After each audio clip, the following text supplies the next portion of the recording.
Hello, and welcome everyone to episode 5 of season 5 of City of Light and Shadow, a Fate French Resistance campaign. Welcome in, everyone. I would like to say thank you all for being here. That's the first thing I want to say. I appreciate each and every one of you who are here today for this show. We had a little bit of a late start because I will be teaching in a prison next semester, and that involves a lot of orientation to do that. And so we had a whole long orientation, including, am I going to be able to bring music into a prison, and how is that going to work? So that was music. Oh, that's very interesting. Like your entire premise is about yes music. Yes and also, like, what songs can I bring in? Like, can I bring in NWA's Fuck the Police? I don't know. So, like, there's some questions about what you can. That's very interesting. I used to work in a women's prison teaching theater, but they wrote their plays. Oh, nice. So it was never like an issue of them having, like, bringing content in. That's so interesting. Yeah. So anyway, that is it. Please do not blame my amazing players. Our tardiness is all completely my fault, or a long look. The question is, what about interview? I'm going to do Straight Outta Compton. It'll be fine. It'll be fine. Yeah, just a replacement number. I'm just going to do a replacement. But also, there's a question. Much safer bet. Much safer bet. We'll see. But there's also the question about whether or not they will be able to have access to the music. So we have some questions that we have to work through. But all of that is for a different time and place right now. We are in 1942 in occupied Paris for City of Light and Shadow. So a couple of things. I want to thank everyone who's here. If you are brand new, welcome into our show. This show chronicles a number of brave resistance members who are fighting against fascism in occupied Paris and also other places sometimes. And we are a gritty sort of show where there are consequences for your actions, as, you know, we'll probably find out in ways and times and places. Who knows? And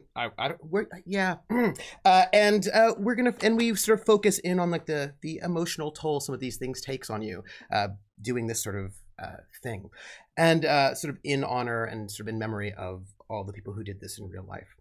And there are many ways in which you can support us, and the first and most important thing you can do is by being here, either live with us here on Twitch, which is right now, or right now on VOD on the YouTube, if you're watching this on YouTube, not live. And so either way, thank you very much. You can tell your friends about us if you like, and have them come and watch us. You can also join our Discord, where we have some chats where you can chat about things. People like to share all sorts of excitement. You can also give tips and bits, and if you do, we will read out those tips and bits messages at our intermission and at the end. You can also support us by joining the Patreon, and that Patreon is at Academic Foxhole. The YouTube's at troopersjp, and the Patreon is goes to helps pay for the cast, our graphic designer, secret projects we have coming up. We will have this season. It's pretty exciting. I'm going to be putting out, once I get my editing done, an interview with each of the players, one per month.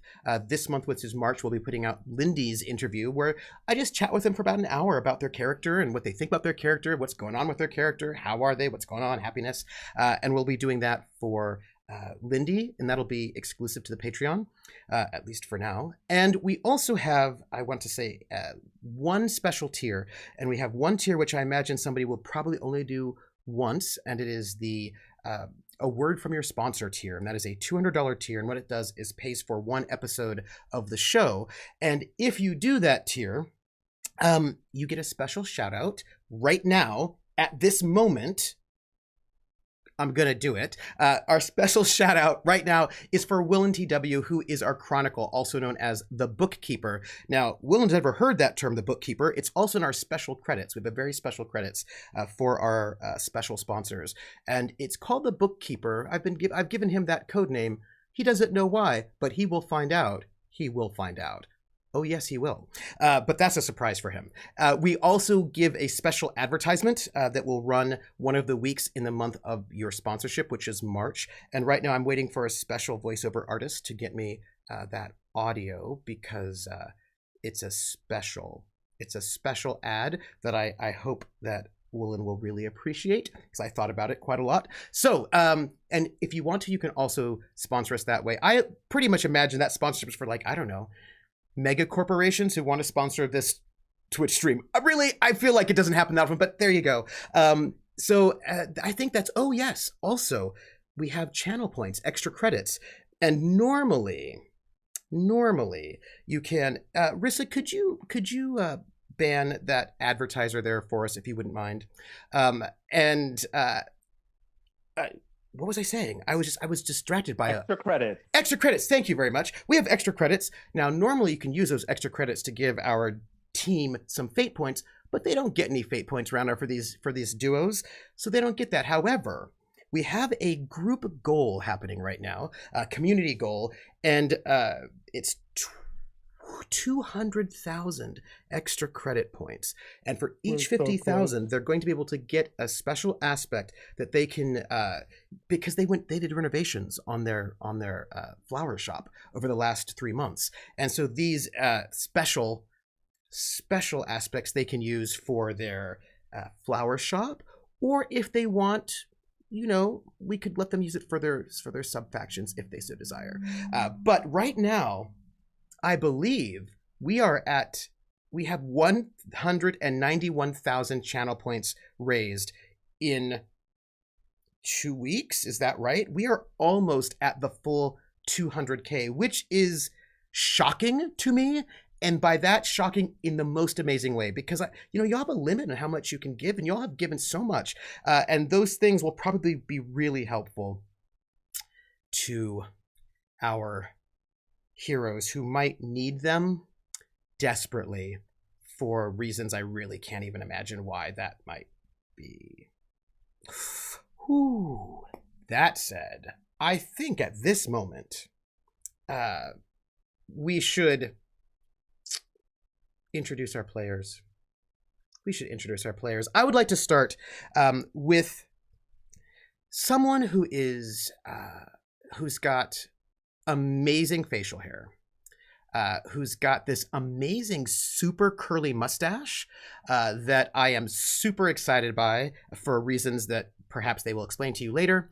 A person who's a great storyteller, a person who is going on a cruise, as a matter of fact, really soon, like in a couple of days, tomorrow, the day after.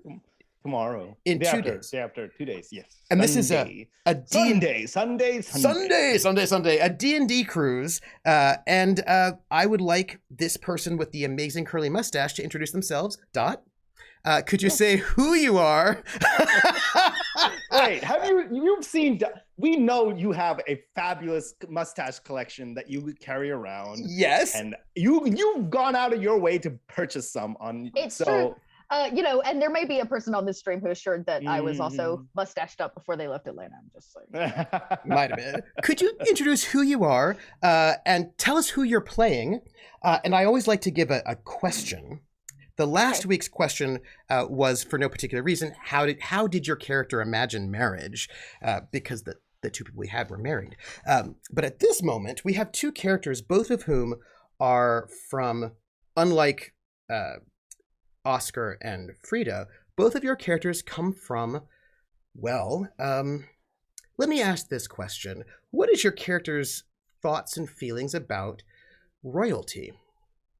What do you think about royalty, noblesse oblige, one's responsibility when one comes from a place of privilege? And I ask that because both characters have a possible answer to that question. Okay. Hi, friends. I'm Dot. Today, I do not adorn a mustache, but I'll do my best next week. Who knows? There may be some hair change up next week. Anyways, I play Regina, who is our German-born SOE agent. Trying diligently to lead this group and ignore the fact that she has far too many problems to be worried about other people. But when you're in war, who has time to think about themselves? And she this is tough, right? Because she herself is not royalty. So I think that her well, if it's by birth, then you're half, right? I am technically half, but here's the thing. Her mom's family, who was royalty, didn't want to have anything to do with her. So from birth, both her mother, and her father were ostracized from being able to even participate in the like royal lineage. So I think there's a bit of a distaste, maybe we could say. Or, I don't know. Maybe Regina doesn't see it as a distaste. Maybe her parents did, but it was never part of Regina's life. So I don't know how much she just she dodged a bullet. I think she thinks she dodged a bullet. Because do you think that she'd be able to do what she's doing right now if she was carrying some kind of mantle of royalty? No. Absolutely not. There's no way. Or maybe she could. I mean, if you're royal, you can do whatever you want. I guess that's true. But I think in terms of royalty I don't know that Regina has much interest in and has spent a lot of time in, but affluence is a different story. She did grow up in affluence. And now is more affluent than she ever was, because with her father's death, and she gets everything. She's inherited everything from her family. But I think Regina sees, unlike a lot of affluent people, Regina sees that as burden is not the right word. She sees it as a responsibility, right? It's a responsibility when you are affluent and share the views that Regina does, to use that affluence in important ways. So what might look like, say, a very well-to-do, expensive tea party where she's shipping china from Germany to Paris is actually an excuse to do the hard work, right? She's already thinking about how does she get money moved to feed all of these people we're going to try to break out, right? Like for her, money doesn't matter. To her personally. She doesn't care if she spends her whole family's fortune, because when this gets over, she's not going back to a life of affluence. So the question is, this is now a resource that we have to help people. And I think her mother was probably very charitable, and her father used it for science. He believed science was his way of helping, but Regina always felt like they never quite did enough. And now she has to live in a fake lifestyle of affluence. Actually, it's not fake, it's for real. She lives in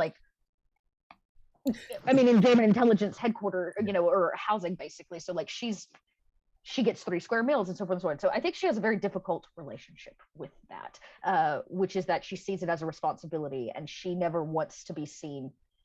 She'd give everything to help everybody else. Ooh, so interesting. Love it. Let's pass it over to my other player, and this player looks great in red. This player looks really has like a whole tradition of really great bright colors. This player takes amazing selfies. I don't know if you've seen this player's vampire selfies recently, but on point. This player also is involved in a really amazing Vampire the Masquerade podcast called Stitch of Fate. And this player is, I would love for them to introduce themselves, say who they are, who they're playing, and what their character's relationship is to nobility and affluence. KP! Hey! I love how all of this kind of sort of rings true for both of us. Actually, kind of true, yeah. Look, you gotta give me my joy as a GM when I'm introducing my players. You gotta give me some fun. Come on. Absolutely. And also, I think it's just because, Dot and I, we've been playing for so long that it just we just have figured out how to gel, I think, and that's so fantastic. It's so great. Oh man, this is such a great question, especially for Preetam, because someone who are you playing? And who are you? I'm sorry. Yes. I just got to the good question first. I'm so sorry.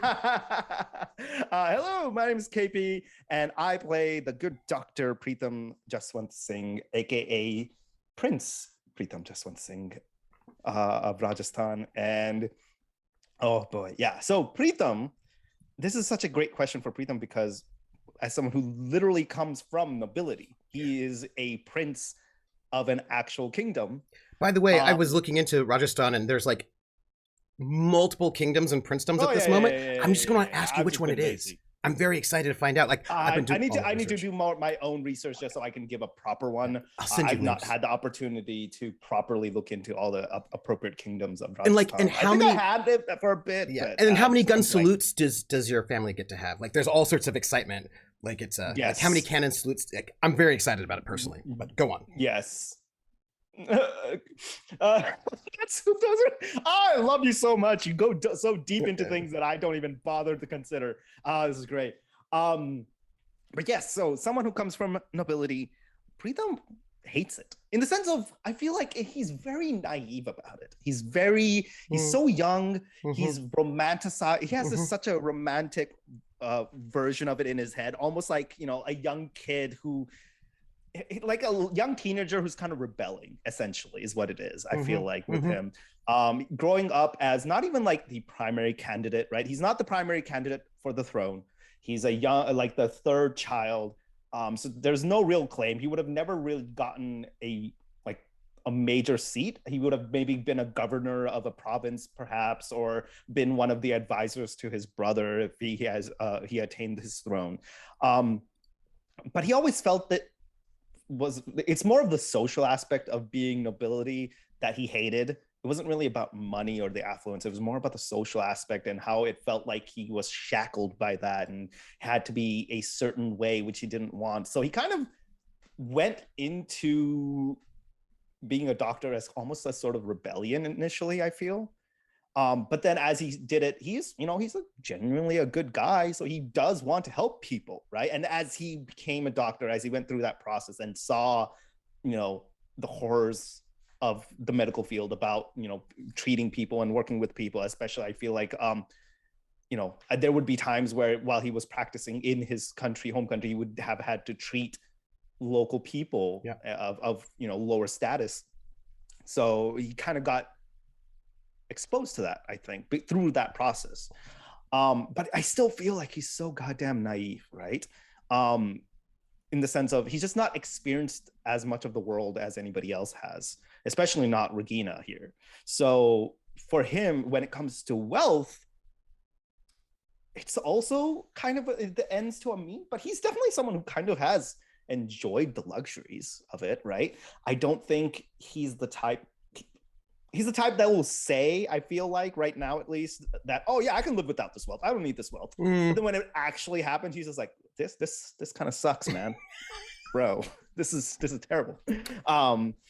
Which it is, but you know, yeah, I think that he just has romanticized not having money, which is a terrible thing to do. It's not a good thing to do, but he's so naive that he doesn't understand that that's the case.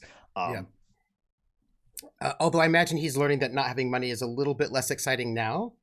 Yeah, I mean, but it's just so many things have come around that has distracted him from that. Yeah, and he's still like Regina said, it's not really like he's felt the pain of it.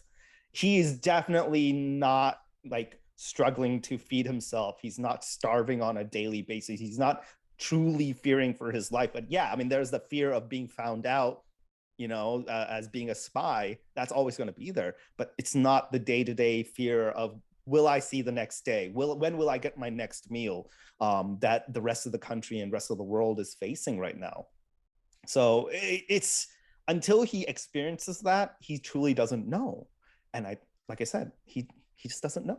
He's too young. He's too naive. He's too inexperienced. Poor babe Preetam. Your baby. A good boy, Preetam. And you're all working very hard to just break him in. Yeah. And, well, you know, surprises. And I am your GM, troopersjp. And I am not a PC, so I don't have to answer that question. But what I can tell you is where we are in history. We are Monday, April the 20th. 1942. Our heroes had a meeting on Sunday, and they all sort of went off after their meeting, split apart. Some people woke up early, very, very early, to do some things. So we're probably picking up, oh gosh, probably around 10 or so in the morning. Would that be about right, Dot? You're muted. What time do we get in? Well, you all got up. You left. You had breakfast around 7. How about all the activity that went down? Yes. We got back to 11 about in the morning at sunup. Well, let's see. You were there for some time, right? Because you ordered some wine. Is that correct? This is before all of that went down. Yes, right. So you ordered some wine to be delivered a little bit later. If that is, how late were you? Yeah, that evening. It was supposed to be delivered that evening. Yes. Oh, but you didn't get to the evening, did you? Because there was a little bit of we didn't really. So that's what situation. I mean. So the next day. Well, that's Monday. So I believe you went to perfect. You went to check things out Monday after your brunch, after your early breakfast. So you had your early breakfast at like 7 in the morning, and 7:15, and then you went off to a place, probably around 9ish, I imagine. You did a bit of things there. You made your way to another place for a shower, but you didn't get one. I know I left early from that. Yeah, so I imagine we're probably like late morning is where I imagine we're picking up. Okay, late morning. So let's say 11. Regina. But first, let me ask: is that a good time? Would you? Yeah. Well, I would say whatever time it is when she leaves early to leave Oscar to himself. All right, but now just that settled. We have to do a couple bit of small bit of what's the word? House cleaning. You all have 2 group fate points as a faction. It's true. Just noting it so that you all note it. As you have a refresh of 2, I believe. Let me make sure you have that. I want to give those to you. As a GM, I get 2 fate points because I get 1 per player, so I get 2. KP, what is Preetam's refresh? 3, yes? 3, yeah. I thought so. If I remember correctly. Well, that's for this episode. I get an extra refresh. Oh, that's right, because you all got an extra refresh. Is that correct? That was your gift? As well as my normal minor milestone. Yes, so your refresh is now 3. 3, correct. Which you can then last game? Which you can then spend on like another stunt or whatever you want to do. Right. I think right now I'm going to actually hold that because I don't have a stunt. I have some stunts in mind, but I've not decided on anything. So.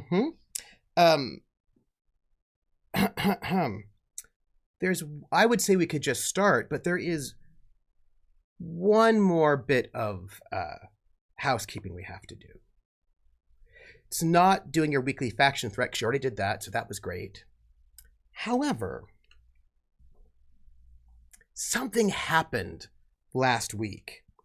Something that was violent and also public, and also the victims were people that maybe it's not great to have be the victims of violence. So our violence meter is going to have to go up. Let's bring up the map so that everyone can see it, our game map. I want everyone to see this happen. What Trooper is talking about. So I'm going to just go and... What the fuck did you guys do? Oh, yeah. What did they do? See, like, I could increase our Doom violence clock by 1. However, considering what exactly happened and how difficult it's it like is... It's like half of that, right? Like half. So 2. Our violence clock goes up 2 ticks out of 8. Because of exactly what happened last time around. That's a hard one to cover. So our violence clock, which wakes the sleeping bear, is at 2 now. It goes up to 2. Just 2. And so let us ask, dear Preetam, what were you doing this morning? I mean, based on what has happened, I would assume if he has no idea, no clue of any of this, this is probably coming right off the bat of our excursion in the mountains, yes, right? And right. after we had released the prisoner and we came back home. And you met with Falstaff on that Sunday. Right. Right. And you probably would have gone to bed at your apartment in the city. Yeah, yeah. I think he would have just gone back to his clinic. What day is this again? So your meeting with Falstaff and all of that was on Sunday, but now we're picking up on Monday. We're on Monday. So it's a Monday. So it's a work day. Mm-hmm. So he's come back. He probably has a lot of things piled up in front of his clinic with his business. So he will go open that up again, get things into order, and probably has a backup of clients that he needs to see. But he's probably, it's just a regular work day, I'd say. It's not even a big deal at all. Just a regular. And then the other thing. day. I think the other big thing is him contacting his parents. That was the other thing he was going to do. Yes. I believe he wanted to send, probably the best thing to do would be to send a telegram. Yeah. So he was going to send a telegram. I had a thing in my head on how I wanted to phrase it. I would really like to know exactly how you phrase it for reasons that I'm not going to share at the moment. I think rather than to his father, he addresses it both to his parents, but it feels a lot more addressed to his mother in the sense of, hey, convince dad to come here, please, kind of a thing, where he just talks about how, he misses them, and how he's just been feeling under the weather, and how it's kind of just been getting worse and worse. And unfortunately, because of the current situation, he just might not be able to leave the country anytime soon. And then this kind of, I think the original plan, and I've thought about it and I feel like that would just be the worst thing to do, but also so in line, is just pretend like I'm terminally ill of some sort. Or just very, very poorly, right? Yeah, doing very poorly, just like, I've been running a fever for a week, but I'll be fine. Like making it sound like Mom I'll be fine. needs to come make some soup. Yeah, come make essentially, some soup, Mom. Yeah, essentially, chalking it up to their parental love of me, right? But yeah, that was it. Oh yeah, the other thing was me mentioning, I met a girl. Oh, well, in the sense of just like, at least, not even the sense of like talking about as if though it's something romantic, just be like, oh, don't worry, I'll be fine. Yes, I'm sick, but my friend Lakshmi is here. Did you know I have this? There's a person here from our country who's been absolutely fantastic, that I've been, has become my friend, and she's been taking care of me. And so this is going to be a double whammy. I'm going to just say something. Yes. I would like you to roll rapport. Okay. And I would like to give you a bonus. Oh. Because of the subtle girlfriend and also, the fever. Please, just go ahead. Okay. Just how do I just do a regular rapport roll first? Yeah, and add a +2. And +2. Okay. Yes, please. Did we get our 2 group fate points? Yes, they are up there in the main map. Aren't those the 2 that were left over? No, you used all of them. You had 0 fate points left last week. You used everything. All of them. All of the fate points that you had, all of them were used last week. I thought we left some. I was like, ooh, they're all What gone. did you guys do? I mean, what did you do? And you Really got the thought we extra left one. 2. You got the extra one because of the self-compel. You used a lot of fate points last week. But I used that self-compel fate point to. Yes, you did. Yeah. Yep. No, I wouldn't worry about it. I wouldn't worry about it at all. Glad okay. You guys do? Jesus Christ, I'm stressing out. We did exactly what Falstaff asked. That is not true. That is not true at all. Falstaff did not ask for what you did. Regina wouldn't know because Falstaff didn't tell her. That is correct. But a spoiler, he did not ask, hey, Oscar, would you... Yeah, he did not ask that for that one.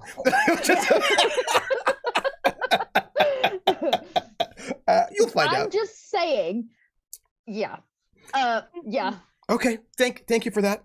Okay. I got a mediocre. You did. That was really, with all of that, I just.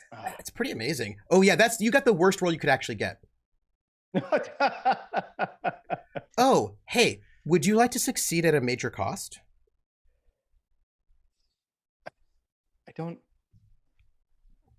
In any other normal circumstances, that would have been fine. But with the doomsday clock dropping by 2 say points yes. and say yes. Fucking crap. Whatever. Say yes. How worse can this get?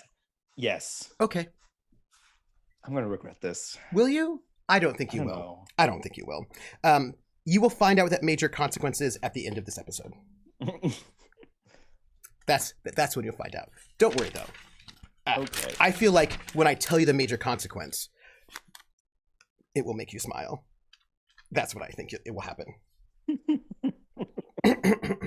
So you're at your clinic in the morning. Yes, you've sent off this telegram probably before you got into your clinic, and you're there, and your clinic is state of the art. It's an excellent clinic, and you have you actually have a lot of fancy German civilians who come through, and Rissa asks, will it make KP smile or make Preetam smile? It'll make KP smile.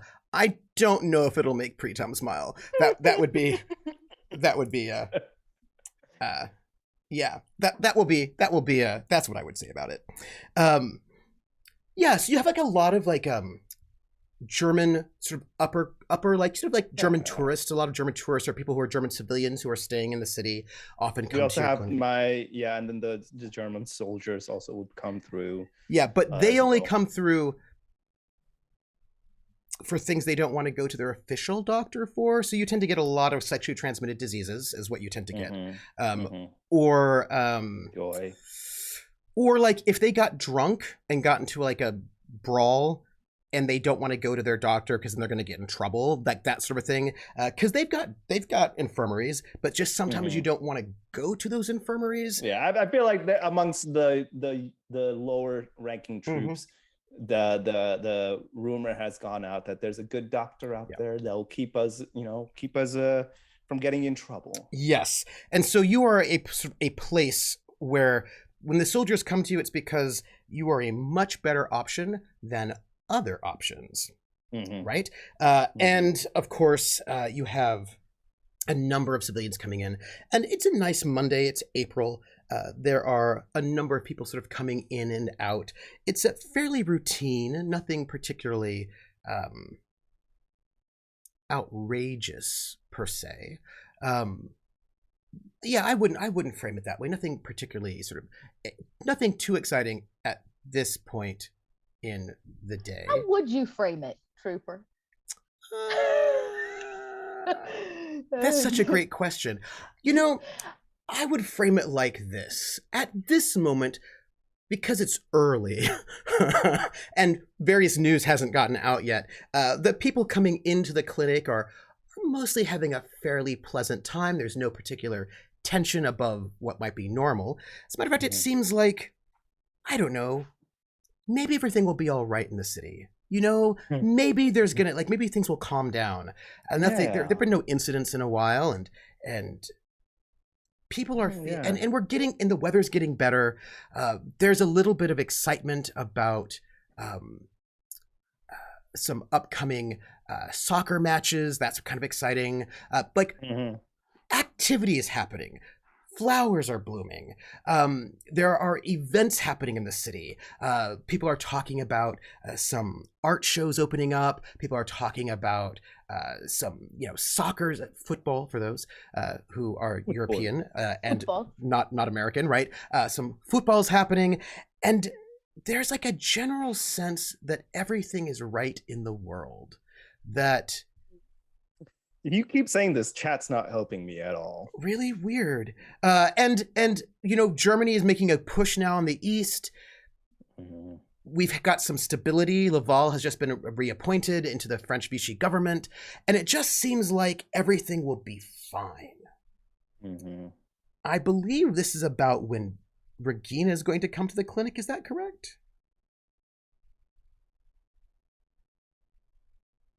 To just add to the sense that everything is fine in the city. To add to the sense that everything is not all right in the city, I actually think Regina goes to the flower shop because she's in Simone attire, and she sends Luke to retrieve Preetam and tells Luke to meet her at the bunker. Oh, I don't have my Luke cap. I'm so sorry. And Luke smells you. Dad, don't say anything. Go retrieve Preetam. Tell him to meet me at the bunker. It's important. You can tell he's hesitant. He doesn't necessarily want to leave because of the way you look, which don't describe yet. You can describe later. Is there something wrong, Luke? And did you get the schedule for Scarlett's classes this semester? No, not yet. It was just, you just asked me yesterday and I didn't... Regina thinks, but does not say, don't you snog her enough to at least get her class schedule? It's fine. It's fine.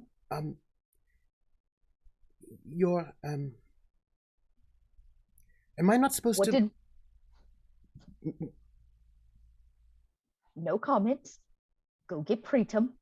Meet me at the bunker. If Oscar shows up, tell him to join us at the bunker. And if he doesn't listen to you, you have to tell me. I'm second in command. Okay. We got an order in this morning for flowers. From who? From who? Oh, and he looks through his notes. It's an Italian man.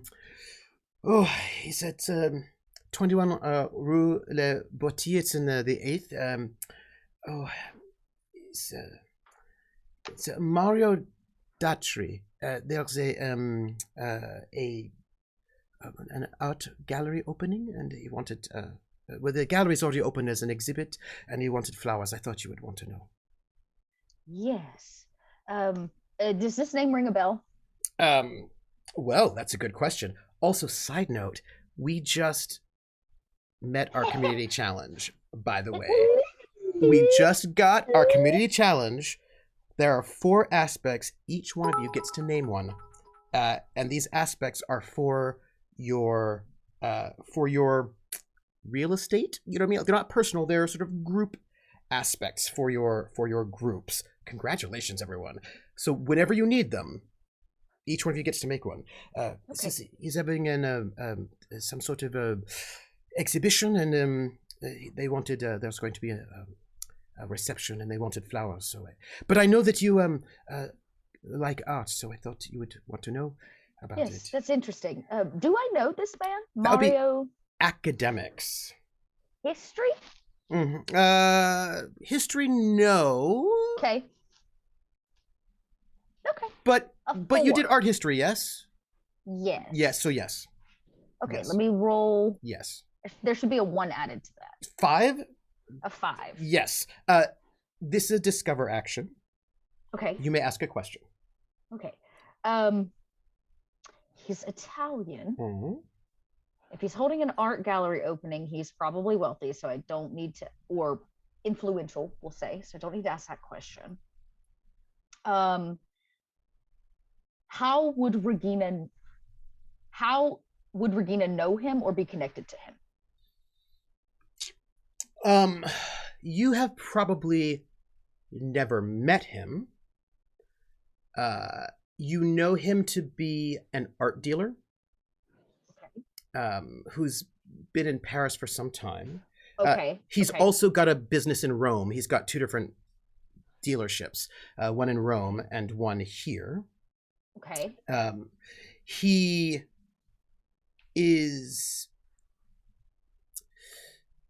was connected to Picasso. You know that. In that he did a bunch of like surrealist sort of exhibitions before. Exhibitions. Before. Did he say what kind of art exhibition this was, Luke? Also, you know, because you're an artist of this sort, that Picasso lived in this gallery for a time as well. Oh, interesting. Yeah, until when he was in Paris. Yeah. Until the war broke out. Yeah. Yeah, that he actually was living in this gallery, and as far as you know, actually, he might actually still be in the building. Picasso might actually still be in the building. Or there are 2 neighboring buildings. Picasso's probably in the area. Before I ask my second question, Luke, you only get one. Say what? Oh, just kidding. Luke, did he say what kind of exhibition this was? No, just art, some sort of... Did he give an address for the name of the business? Can I see the receipt? Oh, oui. And he hands you the receipt. It's 21 Rue La Bottier, which is his dealership, his gallery. Now memorized, right? Boop, memorized. Put that address into the bank. Yeah. But as far as you know, because this is history, Paul Rosenberg had this gallery before your Italian did. And Paul Rosenberg was this famous Jewish art dealer who had an amazing collection that has been taken. And he is no longer in the country. Now, this other guy, Mario, had the gallery before he took it over. Germany moved. He took it over. Yeah, he's been in Paris for years, but he took over this gallery that was owned by this Jewish art dealer. And he already had the one in Rome beforehand. Yeah. Okay. Regina puts probably a very sooty hand on his shoulder, Luke's shoulder, and just says, "This is good work." Okay. Oh, we need an order of flowers. It's going to be a big one, and we need to fill it for a luncheon brunch that I'm hosting. Okay. Do you want a drink? I mean, you. It's not even lunch, Luke. I know. It's just that there's some. Are you all right? Luke, how long have you known me? Sometime. When have I ever told you things weren't okay? Rarely. When have things actually ever been okay? Sometimes they've been all right. Or at least not as bad. This morning was eventful. You smell like smoke. Yes, Luke, I know. I'm going to solve that problem and go take a shower at the bunker. There was a accident. Is Oscar all right? Is he hurt? Oscar is just Oscar. He should be more worried about everybody else he came in contact with. Okay. Do you need me to do anything? I can go out. I can do something. I have to take the flower cart, but I can run messages or something. I can. Well, other than getting Preetam, that's a start. Falstaff will be back Sunday. I have a fair share of words for him. No, this will do, but the sooner you can get me that class schedule, the better. I'm going to go speak in one of her classes. I did ask her last week, but she did not give it to me. She said she will give it to me, but she has not yet. I'm mostly interested in her chemistry classes. She's not in any art history, I assume, so my only way in is to maybe visit a science class. I am not certain she is officially registered. Is she showing up, though? That depends. If she knows that I'm going to meet her, then she is always there. Because you told me to look. I went sometimes without telling her I was coming, and I could not find her there. I think she is... I don't know if she's always there when she's supposed to be in the classes. Maybe we'll give her a good reason to show up. Start by getting me a class list. Wait. I will have to ask her. I'll put the order in with your mother for the brunch, and maybe a quick pace to Preetam. I'm pretty sure my pantyhose are burned to my skin. He looks down to your hose, and I imagine they're silk. And he's like, really, I can get some alcohol that we have some as a gift, and you can put that on in the. You would have me waste good liquor on this, and I point to my burned legs with pantyhose like burned to them. Oui. Please, Luke, save it for something worth celebrating. If you see Oscar, come find me. Oui. Good lad. Also, how are you? The last time we were here, you were a bit pouty about your mother's recent squeeze. I don't like it, but it is happening, so, and she's so happy, I suppose, and he is so asking me questions I don't like. Like what? He asks me many questions I do not like. Like what? Like, do you want to go to training, get a trade? You should maybe become a mechanic, or what are you going to do with your life later? Or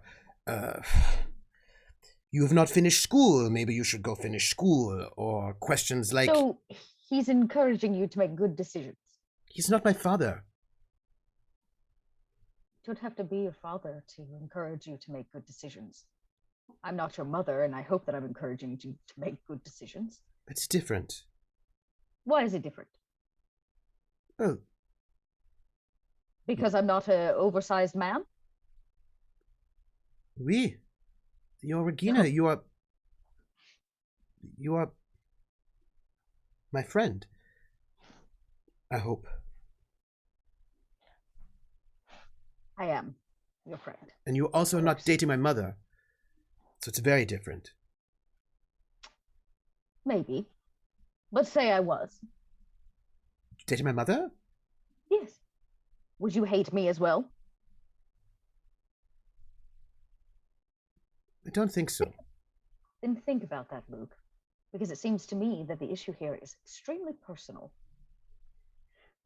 I understand that the Duke has some hard edges, and the business that he's in may not be considered proper, but he's given you work. Yes, that is also part of the problem. He is my boss, and now I cannot escape anything. My mother knows everything, you know? Like, I cannot, I have no space where my mother does not know something about it. Well, you have space with me. She doesn't know everything. I think the point that I'm making, Luke, is that the Duke is not a bad man. No. But he's not my father. And I don't think anybody here wants him to be your father. What if he marries my mother? So he marries your mother. We celebrate, we pop champagne, we save the alcohol. And we celebrate their love.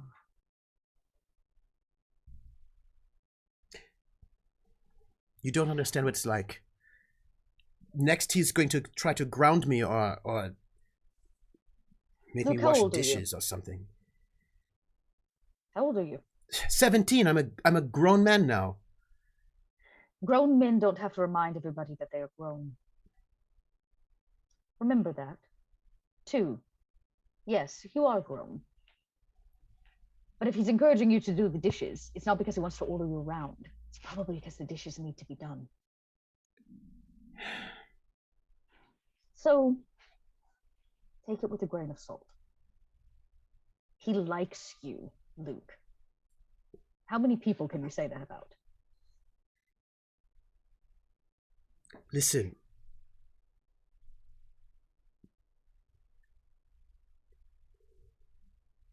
It's a little sometimes quiet here in the shop. Here's to hoping. It's our cover. No. Because sometimes my mother's not sleeping here.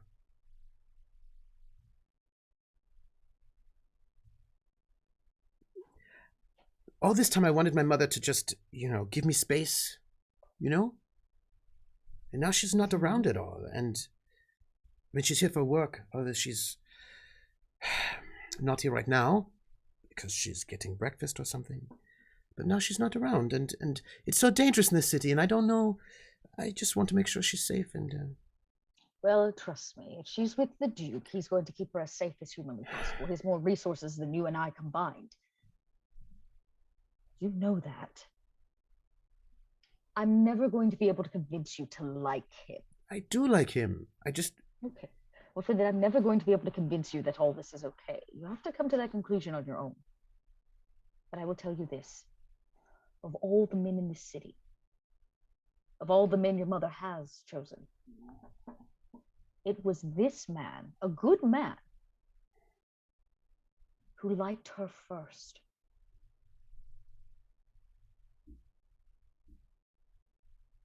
So pout all of you want, grown man. But the way I see it, you now have pretty much an entire apartment to yourself. You, other than when are at work, get to be a grown man, all of your own. And, you know, if you want to spend time with your mother. No. Okay. If you did, I imagine all you would have to do is ask.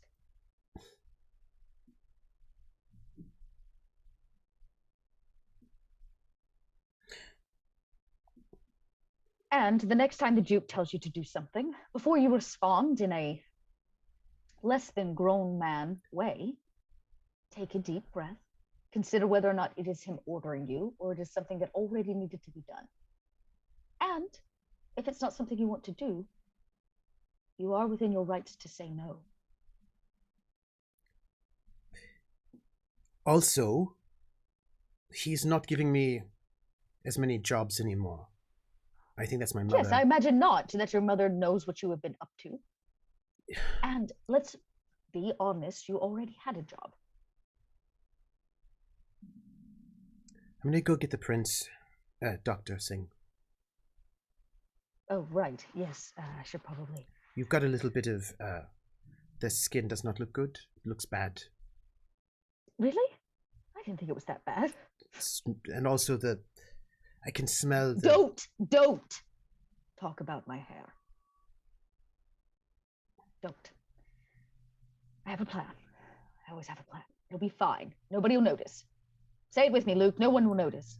Ooh, am I supposed to lie? No one will notice. Thank you. Go get Preetam, send him to the bunker, and you know what? I'll leave Millie behind for the day. That way it's not quite so quiet. She can go with you on the cart. Okay. And I kind of I whistle, and I imagine there's like as like a, you know, somewhere between a puppy and a grown German Shepherd comes like flomping around the corner, big paws. And I kind of ruffle her face and I say, "You're gonna spend the afternoon with Luke, okay?" I look up at Luke. Keep him company, yeah. I look at him and I was like, if anything happens to my dog, anything other than treats and scrooches, okay. I kind of pat him on the head and I pat Millie on the head, and I was like, well, I guess I should probably disinfect some things. And I grab a jacket to cover up the like soot dress that I'm wearing and try to like make it less known that I'm this way. I take my mother's scarf and like put it around my hair and tie it tight under my neck and try to get to the bunker. Wait. Oh.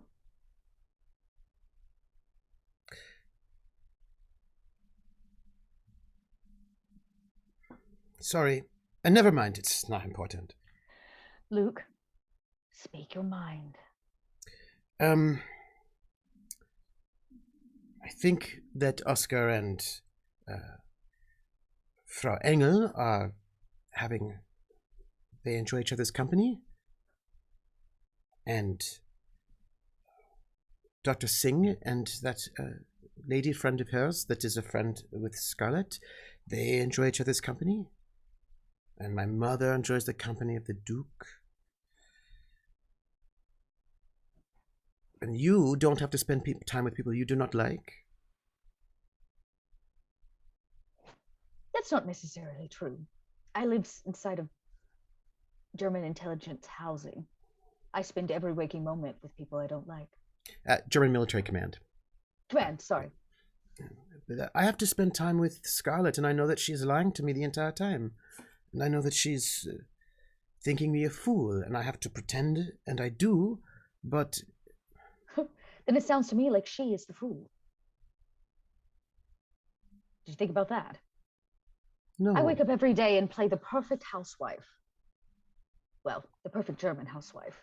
I yell at poor housekeepers and maids. I smooze and attempt to seduce the head of SS.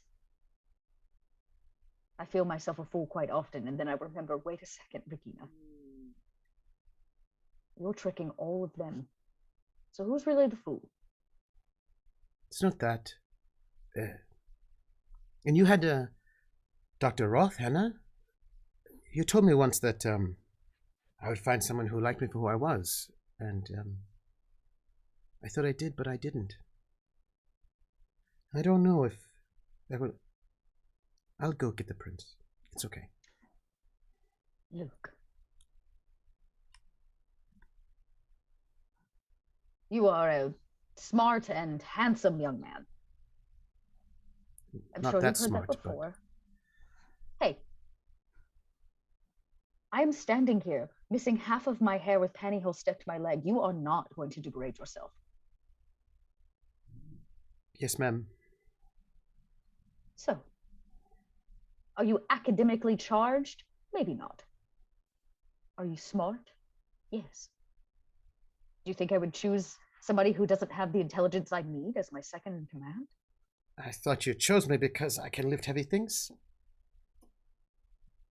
I have Oscar for that. I was joking. It was my... Oh, you should work on your sarcasm. Or oh. Maybe I should work on my humor. Okay. That being said, the point that I'm trying to make, Luke, is you dodged a bit of a bullet with Scarlett. You're so young. And as somebody that has made bad decisions in the past in terms of who they have given their love to, I am proud of you for holding true to yourself. There is some young woman out there who is just as eager to meet you as you are her. Okay. Well, I cannot find her right now because I'm dating a woman who... Well, I'm going to go get the prince. And, I don't know, we've tried to get me like 4 times. It's like, oh my God. This is a very immigrant style goodbye. Yeah. Luke, the next time you're feeling a little lonely, you can always come find me because I don't have Hannah anymore. So, you know.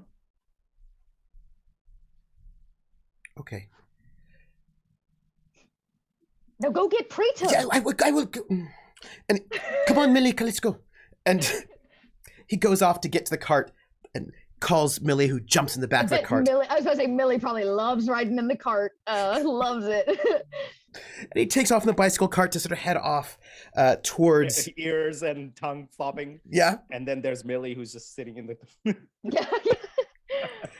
And I will make it, hopefully, to the bunker unnoticed as possible. Preetam is in his clinic. Nope, and doing dailies. It's so relaxed. It's so mellow. It's a nice day. He's probably having his chai, his like morning chai right now. You know all those maybe right filling out world. some documents. Yeah. A little sun streaming into the first bit of sun in a while, streaming in through his window. And it's just, maybe the radio's it's not on. Bad.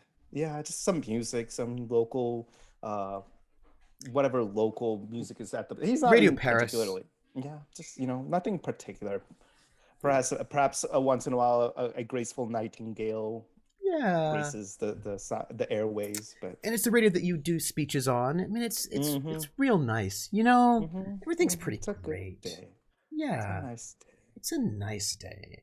Nothing will ruin this day. Nothing will ruin this day at all. Young Luke comes in with a bouquet of flowers. He goes, I have a delivery. Oh, Luke? Yes, come in. Flowers? And sort of, the receptionist was like, wasn't going to stop the young man, but... Oh. But you... It's okay. I know the lad. He comes in with a really nice bouquet of flowers, sort of tulips, and he sort of walks in. I have a delivery for you. My Luke, I mean, if you're going to ask me out on a date, you're doing it quite right. Oh, no, it's a I was joking. Oh, I should work on my humor. He hands you the bouquet. So, what do I owe this pleasure? Can I have a tip? You want it? Yeah, of course. I give him a crisp 20. Thank you. Which is a lot now I'm thinking about it, considering. But there you go. He's just going to take that. It's like, will that be all, sir? I mean, I would like to know what this is for. Do I have is there a note? Oui. Because like he's in the middle of the reception area, right? And he doesn't want to give anything away, right? Because you've got a couple people sort of sitting and waiting, some German housewives, a soldier here or there. Is if you want, you can shut the door. You should just read the card. Okay, that's what I was. It's like, is there? Okay, and he notices the card and he opens it up, and what does it say? It says, "Go to the bunker immediately to meet R." I close it and I look. I'm like, all right. Do I? It says like medical emergency. Okay, medical. It doesn't say that. Yeah, that's what I was gonna ask. Doesn't mention that. Just in case somebody looks at it. I close it. I put it in, and I'm like, I was having such a good day. Okay. Do you want me to follow you, or where exactly? Well, sir, I am just a delivery boy. I'm just going. Okay. Well, then, thank you for your delivery. Okay. I get up and I start putting all my appropriate equipment. He heads out and he sort of like waves to the receptionist, and he goes, and he sort of like leans over and he goes, I work at a flower shop. And she is like 40 and not having it. And she's like, go on. He's like, and he sort of like heads out. And he sort of like, he takes off a little bit, but he wants to make sure that you're within visual of him before he sort of heads off. Yeah. So I grab my coat, I grab my briefcase or my little carrying case of all my medical equipment that I can possibly bring with me. Probably some antiseptic, some iodine, some, your typical stuff that you would think, something to maybe perhaps, do local anesthesia and local stuff. Your receptionist goes, Dr. Singh. Yes. Is everything all right? Oh, just a house call. I don't know how long this is going to take. So perhaps, I'm sorry, madame. I'm so sorry. Yes. I unfortunately have to make an urgent call. Perhaps you can come back in the evening. And this woman sort of nods. And the office is like, there are like 3 people there. And your receptionist is like, the doctor has an important emergency. And your receptionist feels like she has a sense of what it's about, but you have no idea what she thinks it's about. But she has a sense of what she thinks she knows it's about. And she's like, I will take care of them. And she leans into you, doctor, there was a special client stopped by. What do you mean? A woman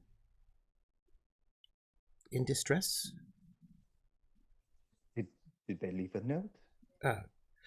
No, just I have a phone number. If a time when it would be safe for her to come after hours, when you are free. I've been all night. All right. If you don't mind, I'll take the note and I'll make the phone call. And she hands you a small note. Do I recognize this number? No. Okay. So I look at it and don't give it as much thought and put it away into the briefcase. Well, is that all? Is there any other messages? No. All right. I will take care of this for you. Thank you. If not, and if I'm not back by lunch, best presume that I'm probably not coming back for the rest of the day, and I'll see you tomorrow. Will you be going to the radio station for your broadcast? Is that today? Oui. Oh, it's a Monday. Yes. Oh, yes. It's not easy doing all of this. Okay. Yes, I will be probably heading over there. So, yes, close up if you can. Close up shop.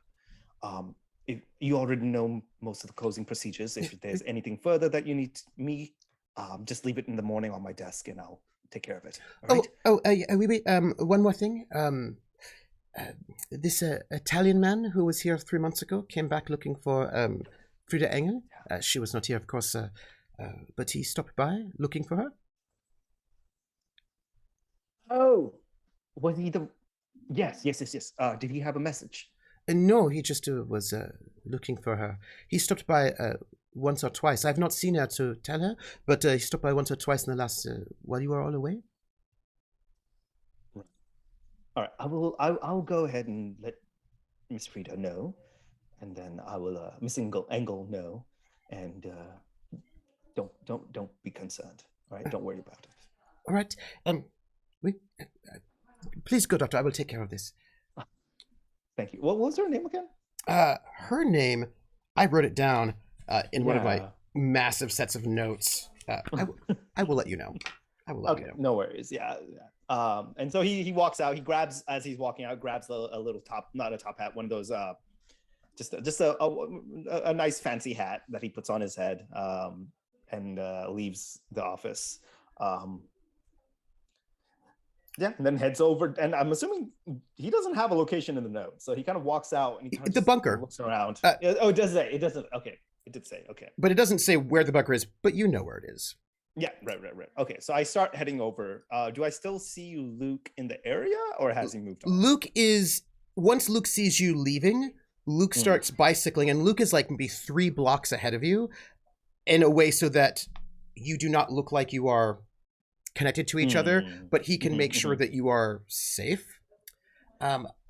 Is the bunker walking distance? Or well, I mean, you can walk anywhere, or you can take a tram. I'll take the tram. And I'm gonna need some rolls. Okay. From both of you. Okay. As a matter of fact. But you leave the shop, and Regina's walking, and none of you are there to listen to the radio. You know? Because you're... Oh. But if you were there, you would hear the radio come on. This is Radio Paris. This is Radio Paris. There has been an attack, a vicious attack, by communist, Bolshevik, Jewish terrorists, attack against the people of France. There will be crackdown on security. Please go into your homes. Do not be on the street. Anyone on the street, well, it is not safe. But you do not hear that. As you both make it towards the bunker, I need the most... This is what I need. I need this one, I think. Dot. I need you. You're making your way towards the bunker. all the way out. If we remember correctly, I do have a map I can show everyone, because who doesn't like maps? I like maps. Your clinic, I believe, was in the... Let me bring the players over, too, because they can't see this. Here are the players. Your clinic, I believe, was in the 1st, which is central Paris. And the bunker's out here in the 12th. Actually, probably right about here by that, what is now a park, but at the time was full of warehouses. So you're needing to go from the 1st to the 12th. Right there along the Seine. It's a beautiful... beautiful day, beautiful river, everything is fine. And Regina is traveling this route.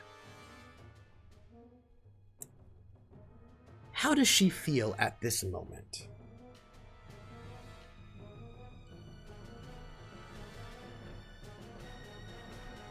I'm over here just talking away. Beyond the pain? Yes. She's feeling like she needs to keep her head down and get where she's going quickly. And what is she dressed like? She has whatever, like, she was wearing the basic Simone clothes that are now all burned up. She grabbed whatever, like, I imagine light jacket was sitting by so she could cover that, or shawl or something. She's got this scarf like up and over her head so you can't see the burnt hair. Yeah, and she's trying to stay to alleyways as much as possible. And by the way, in case you want to know, the Hotel Majestic is in the 16th arrondissement, so it's over there. In case you were wondering, that's where you live. Just in case you wanted to know. And as you're traveling, give me an awareness. Oh. Okay. Okay. Can do. Don't have any bonus to this. 1. You are maneuvering through these streets, but you don't notice the increased security. There are a lot more soldiers everywhere. You notice here and there, but you don't notice the ones following you. The ones coming up quickly behind you. Can I roll a stealth to try to be unseen? You didn't notice them. Oh. I mean, but I was, regardless of noticing them, Regina was asking for stealth to begin with. Like, she said she was keeping her head low, she was taking alleyways, like, she wanted so you're to stealthing. Move. Yeah, she is not just like walking the street. She's going like alleyway to alleyway, trying to like be unnoticed, regardless of what's going on around her, because she physically is not in a state where she wants to be stopped. Roll stealth. Okay. Oh, that was a really bad roll for me, everybody. Damn, that was a bad roll. This is important that I get where I'm going, so I'm gonna use a fate point. I think I'm gonna re-roll that. What's your aspect? I mean, I'm trained for this.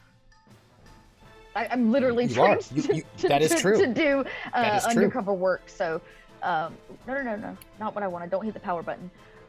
Okay. Who puts the delete and the power button right next to each other? I didn't do it. Worst plan ever. All right. Everybody, hold your breath. Oh! Best reroll ever.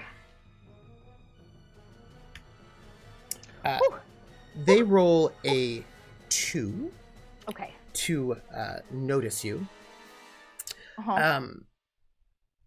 And I will spend a fate point to bring that up to a 4, because they are on high alert at this moment. So it's a tie. Which means on a tie, you can succeed at a minor cost, you can fail but gain a boost, or you can partially succeed. How do you partially succeed at not being seen?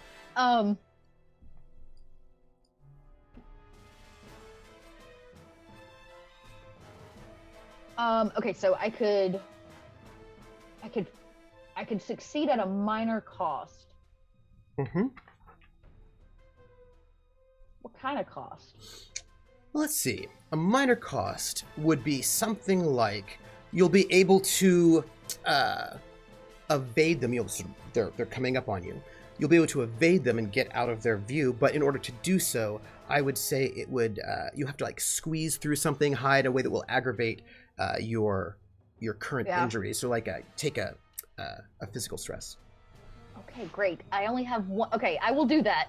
But that now means that Regina is maxed out on her physical stress. Mm-hmm. Because you have to. You have to hustle for that. Yeah, that makes sense. Maybe she like dumpsters it or like slides in between some brick or something, and it like tears at the pantyhose, which is like not what you want. Now it's probably infected, or something. So yeah, I'll take that if it means succeeding at them losing me or not seeing me. All right, you hide in a dumpster as this patrol sort of moves by, and you notice there are 4 of them in patrol at this moment. They're not 2 by 2 anymore. Now they're in groups of 4, these soldiers. They're looking for us. They're looking. For anything, probably. For anything. Yeah. While you were hiding in the dumpster, let's move over to our prince. Hey. You are maneuvering through the city. Trailing Luke by 2 or 3. By a few blocks or so. Are you walking like a normal person, or are you stealthing? I think I'm on a tram, right? You said that there's a tram system. Yes, indeed. Yes, because I think that would help get there, and just seems less conspicuous, considering that I'm assuming there's other people on the tram. I can kind of blend in. Absolutely. Not convincing me at all with your tone, but okay. You are on the tram, my friend. Okay. Yes. I love a good tram scene. As you're on this tram, the tram is going through the city. And you've given your packet, and everyone's sitting on the tram sort of quietly. No one's really speaking. As you can see, trucks and soldiers and gendarmes moving through, and you notice, of course, that there seems to be a lot more security on the streets. So I notice that there's more. Yeah. You especially notice when the tram is stopped and 4 soldiers come onto the tram. And you hear one of them say, "Papers, please? Your papers." And at this point, I would imagine I'm carrying that at all times with me, so. And everybody there is nervous as these 4 German soldiers go through each person, and they look at each person's papers. Ask a question or 2. Where are you going? Let me see your travel permission.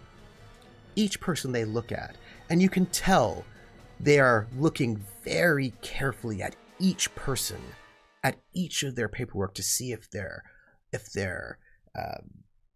stamps are in order, if everything is up to date, if they'll break when people ask them questions. And they go person by person. They go to a young man, sort of dark-skinned, in sort of worker's clothing. Your papers. The man pulls out his papers. They look at it. This stamp is out of date. You'll have to come with us. I was like, no. But I was on my way to get it renewed. I was like, you'll have to come with us. And they grab him. And one of them sort of takes him with that gunpoint. And the other 3 keep moving down the line, closer and closer to you. And they get to you. And they say, "Your papers, please." Come to me and ask this, right? Okay. I just Oh, yes, officer. And then he reaches into his pouch, pulls out like from his side little inside his pouch. There's a secure one that he like opens up a flap and pulls out the appropriate paperwork and hands it to them.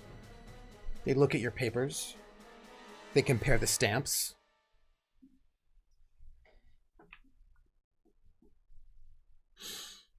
Where are you going this day, Dr. Singh? I'm going to make a roll. Okay. This is going to be a provoke. Okay. It's an attack. Okay. I need to do... The fellow in charge is the one who is asking. He's a sergeant. He's got a bit more rank. I roll a 4. I need a will defense. 1, 2, 3. Come on, roll 20.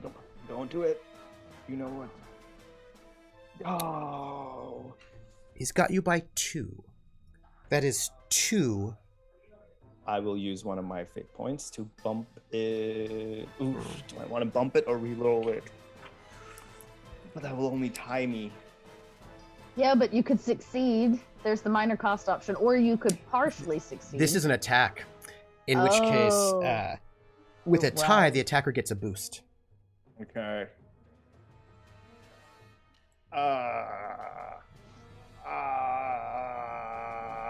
What do you usually add to that? Oh, a 4.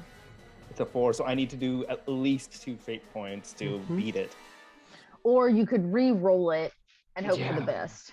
God, you know my track record on this goddamn platform. I know, but it's a gamble. That's the point. Right. Okay, I will use one of my fate points to re-roll it. Aspect?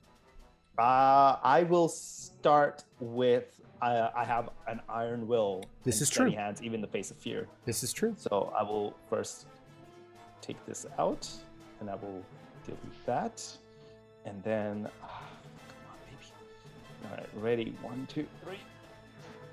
Somebody. Oh, They're beating you by 1. Good. Okay, I will use another fate point. And use my free aspect of disarmingly charming and endearing to bump that up once more to a 5. Which I feel like I could have gotten a better using these 2 fate points if I hadn't used the reroll. That's the gamble. I mean, so what, you're failing by 1, so they would get No, but now advantage? he spends a second fate point. I spent a second one. But before you spent it, he would have failed by 1, That's right? correct. So they get an advantage? No, just 1 stress. 1 shift he has to take. Because it's an attack. Yeah, just take, because we're in combat. That's right. So you could just take the shift, the Oh, okay. Can I get my fate point back? Absolutely. Absolutely. Absolutely. I'm still learning these mechanics all over. This is, by the way, for people who want to know, this is a new sort of conflict that I have designed myself. This is not a full-length conflict. It's a round of 3. It's a round. It's a round of 3. It's what I use for interrogations. It's not a full-length conflict. So when people are like poking at you, you can always concede, but it will not go longer than 3 passes. Because this is when people are like, "What is this?" Right? Like, what is this situation? They don't really know necessarily. So yeah, I'll take the 1 stress. Take one mental stress if you don't mind. What would you like to do? Oh, I look at them and goes. And I will note, this is not a. This is the thing about this particular kind of a skirmish. I'll call it a clash. Let's call it. They're poking at you. If you make an attack back, that will escalate things, depending on what that is, right? If you're rapport-y, that's different, right? If you do a rapport thing, that's a different thing altogether. But if you were aggressive, then all of a sudden, this somewhat friendly clash becomes less friendly. You know what I mean? Oh, no. Preetam's going to be very polite, but very like certain of himself, right? So he just gonna be like, he pulls out his medical bag and opens it up and goes, I do house calls once in a while. Some of my patients cannot make it to the clinic, and therefore I take some of my equipment with me to be able to check in on them, you know, the older type. the old lady without a husband who just cannot make it down her stairs anymore. Would you like to make a roll? Well, I'm assuming. You have a choice. You can make your own attack as a rapport, which is all very friendly. Or you could try to create an advantage for yourself through deception, it sounds like. Yeah. What would the attack be for, in the sense of? You're trying to get them to leave. You know what I mean? Like you're trying to get them to leave you be. Right? You either have the choice of trying to withstand those three moments of them poking at you, or trying to convince them out early. I'll try to do the report. Please do. I'll do that. Okay. A lot of pairs. How many stunts? I have some stunts. I'm a surgical savant, which wouldn't work here. I am adored by the State Department, so perhaps do they know of me as the new radio host? What does that stunt do for you? It gives you a +2? Yes, on my report rolls. In which circumstance? Oh, when dealing with State Department, yeah. Okay. Dealing with diplomats. Just diplomats. Gotcha. Yeah. The State Department. This is Army. That's all. They roll a 3 against your attack.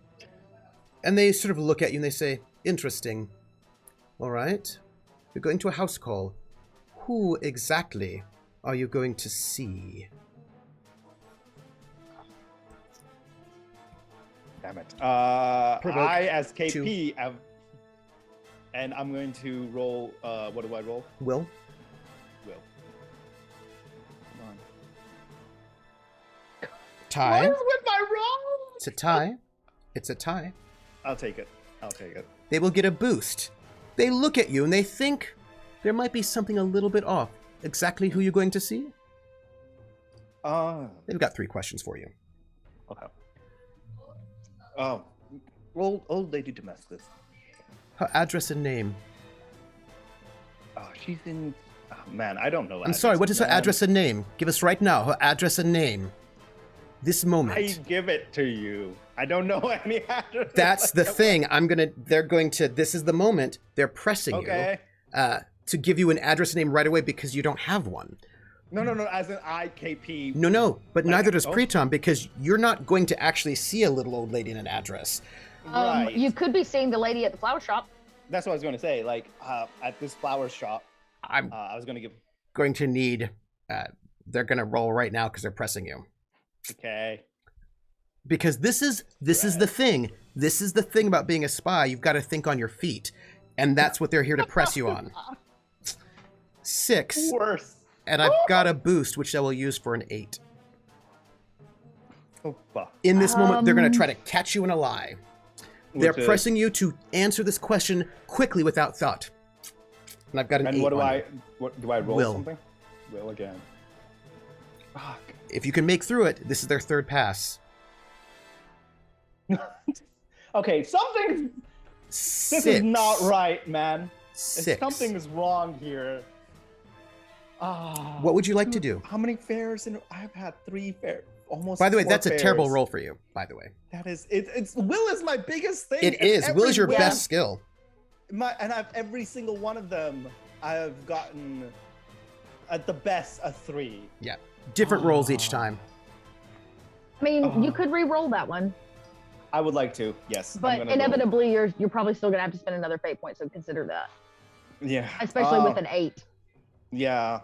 They are, and all 4 of them are crowding around you, and this one begins to yell, "Give me the name of this woman. What is her name right now? Don't think, tell me her name. If you know where you're going, where are you going? What is the name? What is the address?" Okay, how about this? I would like to use my high concept as an Oxford-trained doctor from Uttar Pradesh. And can I don't know if I can, to reroll?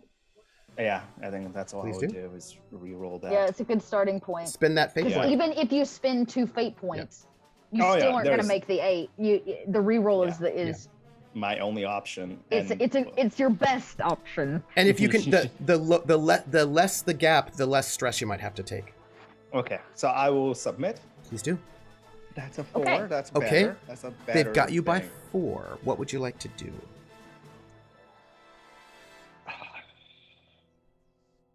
Then, If you spend another fate point, you'd only have to soak 2. That's what I was going to do. I was going to use another fate point and use my Hippocratic Oath and talk about how patient doctor confidentiality. Would that work? What is the name? What is the name? And I delete. Sir, I am not as part of my patient doctor confidentiality allowed to divulge such information unless I have someone of higher authority with an actual warrant come and ask for this information. Let me see your medical badge. Of course. And I open the bag and I pull out my badge. Take 2 mental stress. Mm-hmm. Oh boy. Oh boy. He looks at it, and you can tell that this fellow doesn't like it. Doesn't like you, doesn't like it, doesn't like the situation. But the person, he's got one person like holding a guy at gunpoint, and the guy goes, Sergeant, we do have... And the man looks and goes, all right, doctor, on your way. He goes to the next person on the tram. And you can see them pressing people, asking them, where were you this morning? And you are sitting there on the tram as they go through each of these people, harassing each one, trying to break each one. And as you sit, you can see Luke ride by on the cart by you, sort of watching the tram. Continues going a little bit forward when you hear, halt! And a squad, because there's another squad of soldiers come and stop him to go and look at his paperwork. Luke's? Mm-hmm. And you can see them questioning him, poking at him, as the soldiers on your tram get off and the tram continues on. And you can see your tram's about to start taking off as you can see these other 4 soldiers up in Luke's face, asking him questions and asking for his paperwork. You can't hear what they're saying, but you know the kind of things they say as your tram continues on. And I think Preetam can't do anything in this situation at this point. You could. But Millie growls. Because Millie does not like uniformed soldiers at all. And you know that. I'm going to ask you if you want to get off the tram.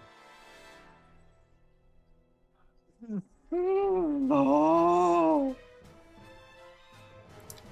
Oh, I do. It would be a bad idea. I would not.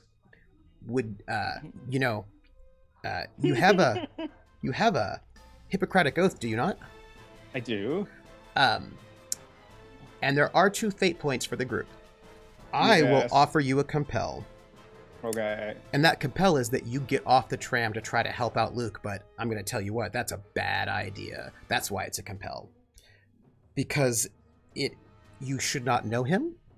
It is suspicious. It's going to make them suspicious of you if you get off the tram to go and try to help him out. Doing so will cause you a lot of trouble if you do. But that's why it's a compel. I'm offering you a fate point to get off the tram to go and try to help out Luke. Calm down Millie, perhaps. Before you answer, we're going to break. Before you answer, we're going to break. So I want everybody to sit on this moment where and by the way, you do have 2 great fate points. You can pay me one of those to not do this, because that's what you have to do. But that said, I want to say we're going to go to break, everybody. I want to give thanks to those who have donated tips and bits for the first part of our episode. We have 100 bits from our mod Rissa, who's been on top of things, who said, who says 9%, over 9% of the goal already. Can we get to 100%? And the answer was yes. By the way, those aspects are still out there for you. Draftier donated $25. Thank you so much. And also Void Smoker, who's done some amazing fan art for us, donated $25, who said, good luck, knowing Trooper, just good luck. What? And then 500 bits just now from Rissa when our goal was reached. So here you go. We're going to go on break. Stretch your legs, hydrate, and when we come back, we will find out if the prince will take that fate point and get off the tram, causing trouble, making things worse, or whether or not they will give me a fate point and let it go. That's the question, everybody. We're going to go into break. Stretch and hydrate, everybody.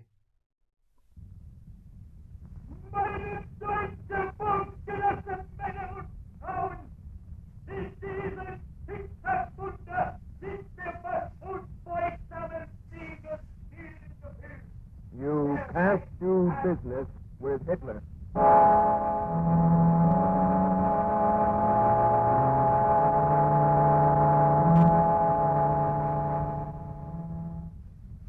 We are now at war. There are but two alternatives, total victory or total defeat. There can be no such thing as a military stalemate that would result in the survival of Hitlerism. That is the opinion of a man who knows. Douglas Miller, for 15 years, commercial attaché to the American Embassy in Berlin. Presenting a radio series entitled, You Can't Do Business with Hitler. Episode 9, The Antichrist.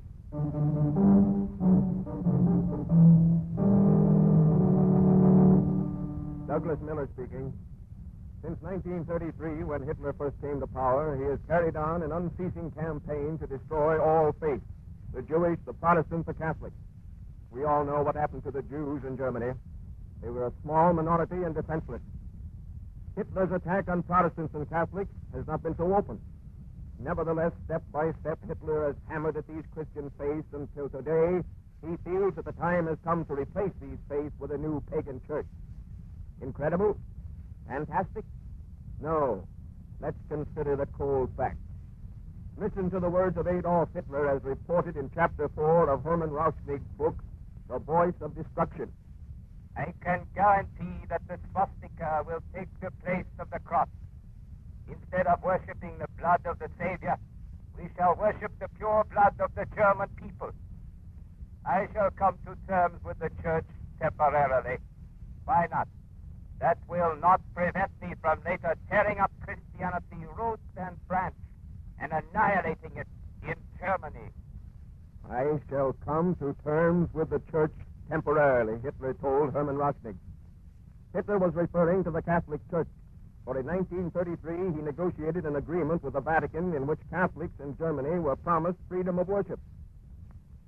Later, however, in 1935, he attempted to discredit the Catholic clergy by means of the now notorious immorality trials.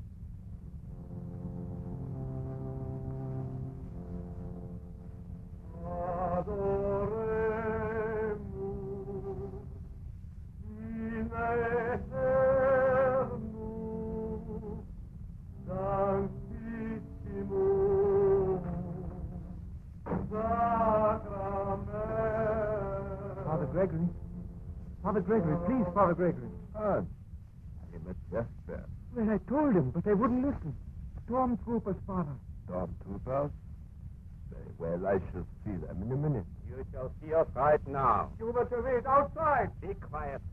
You better not involve yourself in this. My son, is your business so urgent? I am a jester. My business is official business. Official business? From the police? Yeah.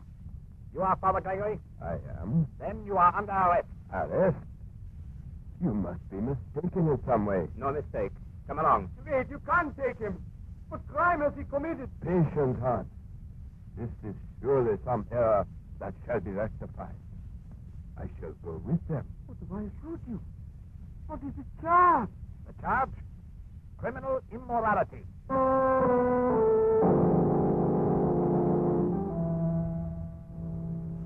More than 16,000 members of various Catholic religious orders were dragged into court on these trumped-up charges. Proof? Read the Lucerne Waterland for December 14, 1937. At the same time, the Nazi-controlled German press opened up a terrific mudslinging barrage of abuse and vilification. Listen to Paul Goebbels, German Minister of Propaganda. A vast number of Catholic clerics have been tried for various crimes. It is not a matter of regrettable individual lapses, but of a general corruption of morals such as the history of civilization has scarcely ever known. No other class of society has contrived to indulge in filth on a scale resembling that achieved by the Catholic clergy in all its ranks. This from Paul Goebbels, official spokesman of Adolf Hitler. Unbelievable? You Catholics want proof? See a book entitled Persecution of the Catholic Church in the Third Reich, written by a German Catholic and translated from the German. I repeat that. Persecution of the Catholic Church in the Third Reich. Turn to page 305. Page 305. The fact that every single Catholic called into court was innocent made absolutely no difference to the Nazis. The immorality trials were merely a smear campaign. Hitler's next step was the destruction of the church schools. The most ironical Nazi device was the so-called parent election. For example, in Bavaria.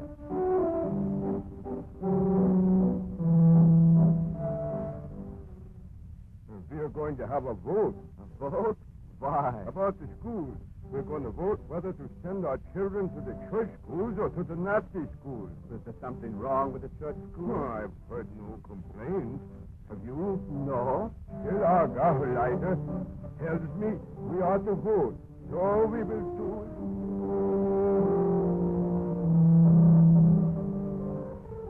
The elections were mockery.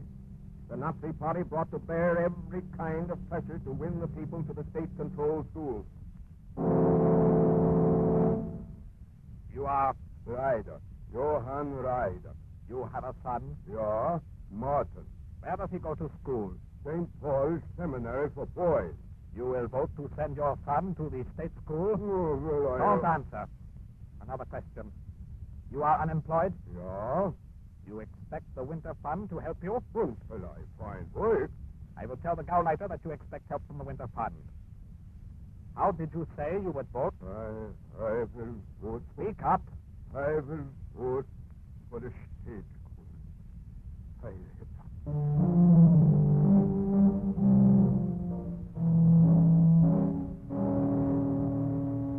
In the final analysis, it made no difference how the people voted. The Nazis counted the vote. In other districts, Nazi Gauleiters or local party leaders went into the parochial schools to gather evidence. A Gauleiter would sit beside a parochial teacher. For example, this was typical. Since you are the priest in charge, I want to tell you that there are many things here I find opposed to the best interests of the state. Opposed to the interests of the state? Why, I don't... Never mind. Go ahead with the lesson. What's next? The catechism. What catechism? This one is called Truth of the Catechism, from a book edited by the Bishops' Conference at Fulda. All right, proceed. Wolfgang, Yes, Father? you will recite. Yes, Father. Question 17. What was the greatest honor of the Jewish people? The greatest honor of the Jewish people was the... Enough! What are you teaching the book? Well, this is merely a I part... don't care what it is. Now, proceed. Wolfgang, question 34. Who alone has the ultimate right over our bodies and our health? God alone has the ultimate right over our bodies and our health. Stop! You will be reported. Reported, but I am Silence. willing. You, Wolfgang, Yes, sir? you are a member of the Hitler Youth? No, sir. I will see your parents. Every true German boy must belong. Yes, sir. You will learn that the Führer, and only the Führer, has the right over our bodies and our health. Say Go that. on, Father. Go on. Never mind him. Do as I tell you. The Führer has the ultimate right. Obey me, Wolfgang. The Führer has the ultimate right. The Führer has the ultimate right over our bodies.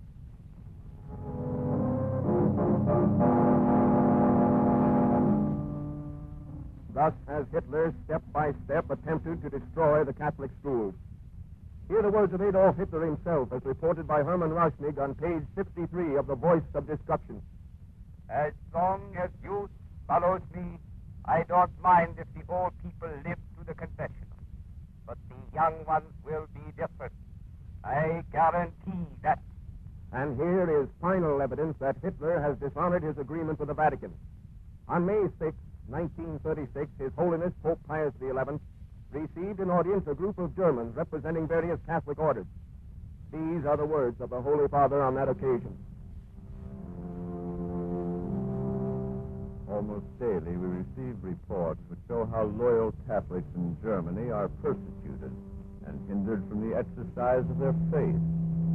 In the name of so-called positive Christianity, efforts are being made to de-Christianize Germany and lead her back to barbarous paganism.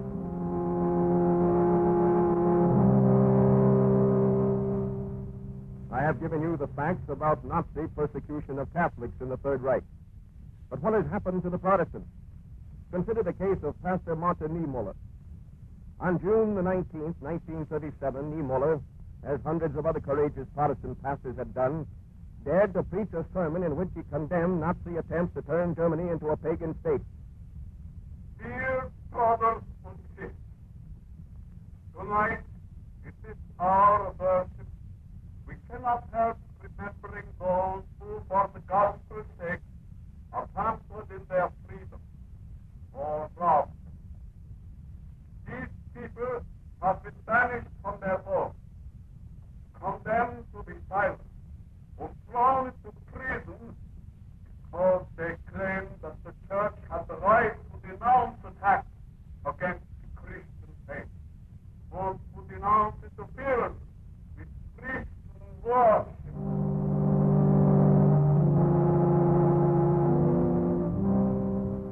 Pastor Niemöller spoke those words in June of 1937. It was his last sermon.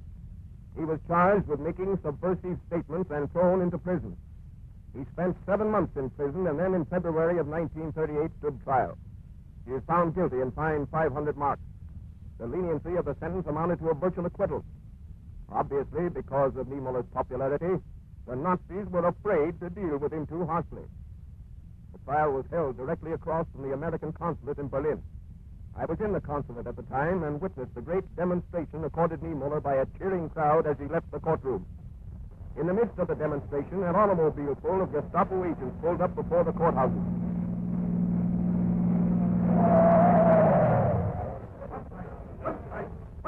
Wait there. Pastor Niemöller. Pastor Niemöller. You called me? Yeah, I'm Oberleutnant Breuer. I have orders from the Gestapo to see you to your safety. My safety? Oberleutnant? Yeah. I'm in no danger. But you are. This crowd is very threatening. Threatening? Oberleutnant. They are my friends. I'm in no danger. The crowd is threatening. I have orders to take you into protective custody. I've got the right. I owe the court nothing. I paid my fine. I am a free man. Protective custody, Pastor Niemöller. Please, come along, please. And if I don't? My men have a machine gun. If you incite a rat,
And hello, we were just talking about how the soldiers were jerks. We were assholes. I just was distracted. I was about to press the button. But welcome back to the second part of City of Light and Shadow, Fate French Resistance Campaign. We were just talking about guards being jerks. So you may or may not know this, but one of the things when I was starting to make this campaign, when I wanted to make this campaign, started thinking about it back in 1988, I was reading a lot of firsthand accounts, like interviews with people who had been in the French Resistance. And they always said that one of the most dangerous and scary parts of their lives was when they were taking the tram or waiting on a train or just moving through the city, because they didn't have their compatriots with them. And regularly, people would be stopped by guards, wanting to see their paperwork, wanting to ask them questions just to see if they could get them. And it was, they always described it as being like that was like the scariest part for them. It was like when somebody would say, "Let us see your papers, where are you going?" Because that's the moment, right? And so this is my honoring that moment. And so what we are doing is we're in this moment where I have offered a compel to our dear Preetam. And the way it works in Fate is that you create these aspects, and you can use these aspects positively as a justification to go. Actually, the aspects do multiple things. One thing is that they give you permission, right? If you say that you're an expert safe cracker, that means you can crack safes. That's just a true statement. If you have an aspect that says member of the so-and-so country club, then that's actually just true. And you are a member of the so-and-so country club, and that is just a true statement. So these things give you permission. Anything that a member of so-and-so country club could have access to, you get to have access to. And you can then use them as justification to spend your fate points. Because when you want to spend fate points, you can't just spend them for no reason. You actually have to have an aspect that will justify it. But they can also be used for compels. And a compel is saying, I want some trouble to happen for me because of this aspect, and in exchange, I'm going to get a fate point for it. And our dear Preetam is very sensitive. Preetam is very sensitive and cares about people very much, and has this Hippocratic oath and knows some trouble, right? And so I'm offering him a compel. I am saying, because of that aspect of yours, that Hippocratic oath of yours, I feel like your character might get off the tram to try to go and help our Luke and Millie, and I will give you a fate point if you do. Correction, the Hippocratic oath isn't his trouble aspect. Oh, but you can compel any aspect. Oh! It's just that the difference between the trouble and the other ones is the trouble is the one when you say to me, this is the one I want to go and get in trouble in all the time. It's your way to tell me like what kind of a trouble you would enjoy. And you enjoy being a doe-eyed prince. And I'm like, got it. I will get you, but you can compel. And I'll also note, you all can compel my NPCs as well. If you know their aspects, or you can put a game aspect on them, you can compel them just as much as I can compel you. So I'm compelling you with your Hippocratic oath to say, I feel like you might get off the tram to go and help him. And if you agree, I would give you a fate point. But if you don't want to do it, you have to give me a fate point. The thing about the Hippocratic oath is that he, at this point, has two things that are competing for that oath. Yeah. One is someone who is clearly in medical danger. Yeah. That needs him to be there immediately. Yep. And someone who, as Cora Said has mentioned, as well as we had a thought or discussion about, who is very well trained as an SOE, who can handle himself. He is a fellow agent. He is, and perfectly healthy and capable of doing what he needs to do. As much as it tugs at Preetam to want to get off, he has other priorities right now, and I think to him, just like how he got out of this situation as he has on this tram, Luke probably can get it out on his own as well. As much as he wants to get down, he knows that he'll probably just cause more problems. So I see. So he's not. That means you have to give me one of your fate points. Yes. Yeah, take the group one. I will take that group fate point. Sorry. It's Are fine. we only one group fate point? One group fate point left. Wait, have we used? I had three. We got two. Yep. Yeah. But I still think I thought we had at least one left in our pool from last week, but I guess we don't. All. And you didn't get any letters from home for this one, so you only had your two groups. And then the two group that came in. Okay. So you make your way on this tram all the way across town, leaving Luke in the background. Do you watch what happens? Do you take an interest, or do you not look? Oh yeah, I'm assuming the tram has like one of those large side mirrors for them, right? Yeah, so he will be looking intently using that so as to not look obvious. Yeah. You watch as you can see them poking at him right just in his finger, right in his chest, as he's sort of like showing paperwork. And then you see Millie growling, and you can see Luke put his hand on Millie's collar to keep her calm. And then you can't see what happens after that as your tram goes down the line. As I'm looking, do I see Luke looking stressed? Can I tell if he looks stressed, like in terms of just how animated he looks? Or empathy. Maybe is he looking... Okay. That's an empathy roll. Empathy. Okay. Today's not my day. It's 2? Of course. When is it? Yes, it's a 2. I need to level up our Luke, by the way. He looks because I haven't given him any level ups recently. True. Yeah, I guess he would have one or at least 2. Yeah. I should do that for him. Maybe. He looks stressed, but he's keeping it under control.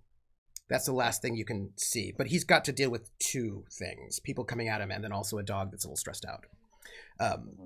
So he's clearly stressed, but he's, at the moment, the last thing you can see is he's keeping it under control.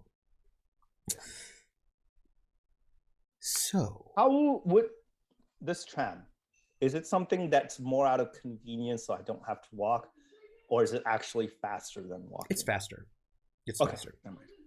Okay. Now, I will also note that the trams are often quite crowded, because if you are not a German military person or SS, you're not going to be getting gas. Very, very few people who are civilians can get gas. Really rich people can get gas, but this is a situation where Paris was like full of cars everywhere, like traffic. It was alive, and now you can sit and see no cars passing for minutes, except maybe military trucks, important people.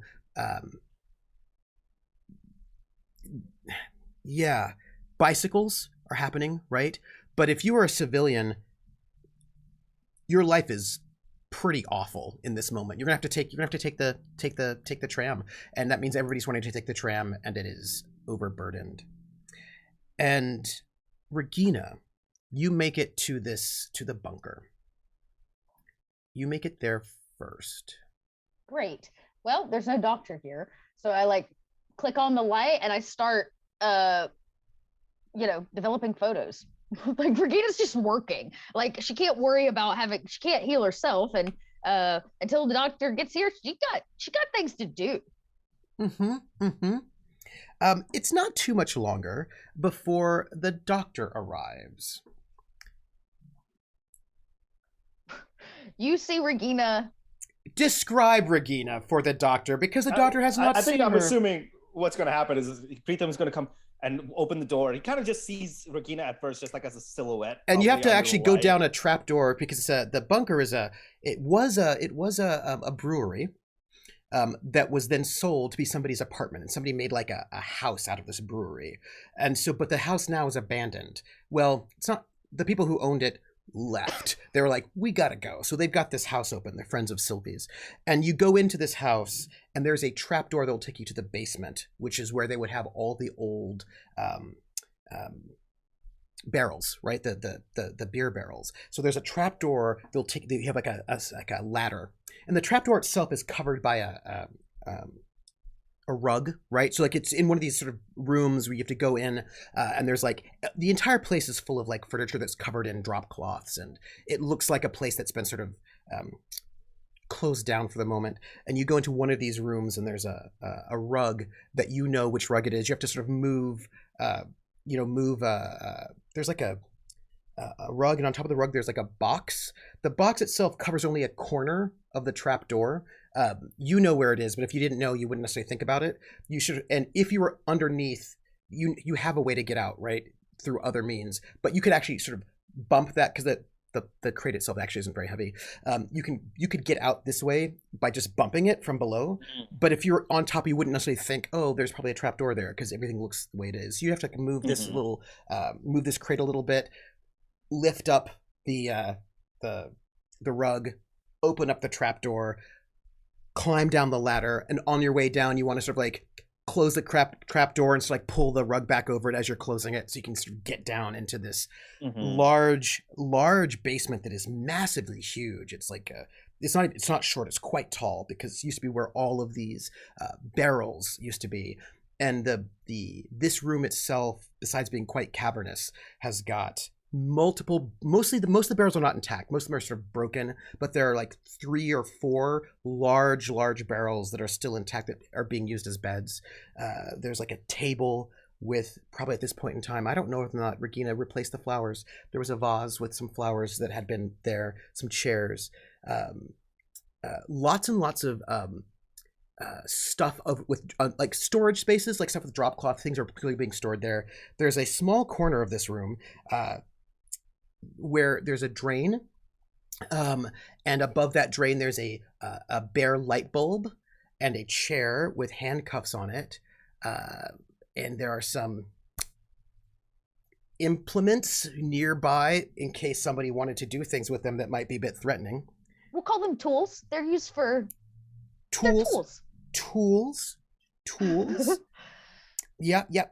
Tools. I got my tools. And it smells something fierce down here. Like the flowers, people try to make it smell, but like you can smell the sewer, right? Sort of off somewhere, you can smell the sewer somewhere in the back.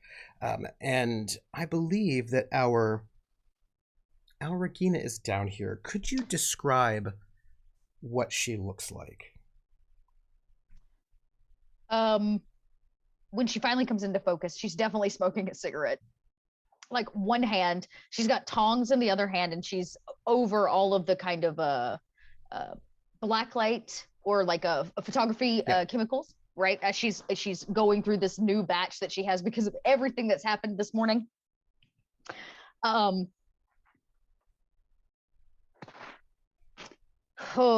And she has removed the scarf from her head, and I imagine you smell her before you see her. Because she's not showered yet, because she can't get the pantyhose off. She smells of a very large fire. Okay. And not just of a large fire, of burnt hair. You see probably first that like the length of her hair has been shortened and singed on the ends. You can see soot, maybe a couple like on her arms, maybe a few burn marks here or there. But if you take a really like good look at her, you'll see that there is she's bleeding from her legs. So when Preetam first walks down, and he just sees initially just a silhouette of Regina, she goes, "It's a madhouse out there." She goes, Luke you just ruined this development. Would you close the door?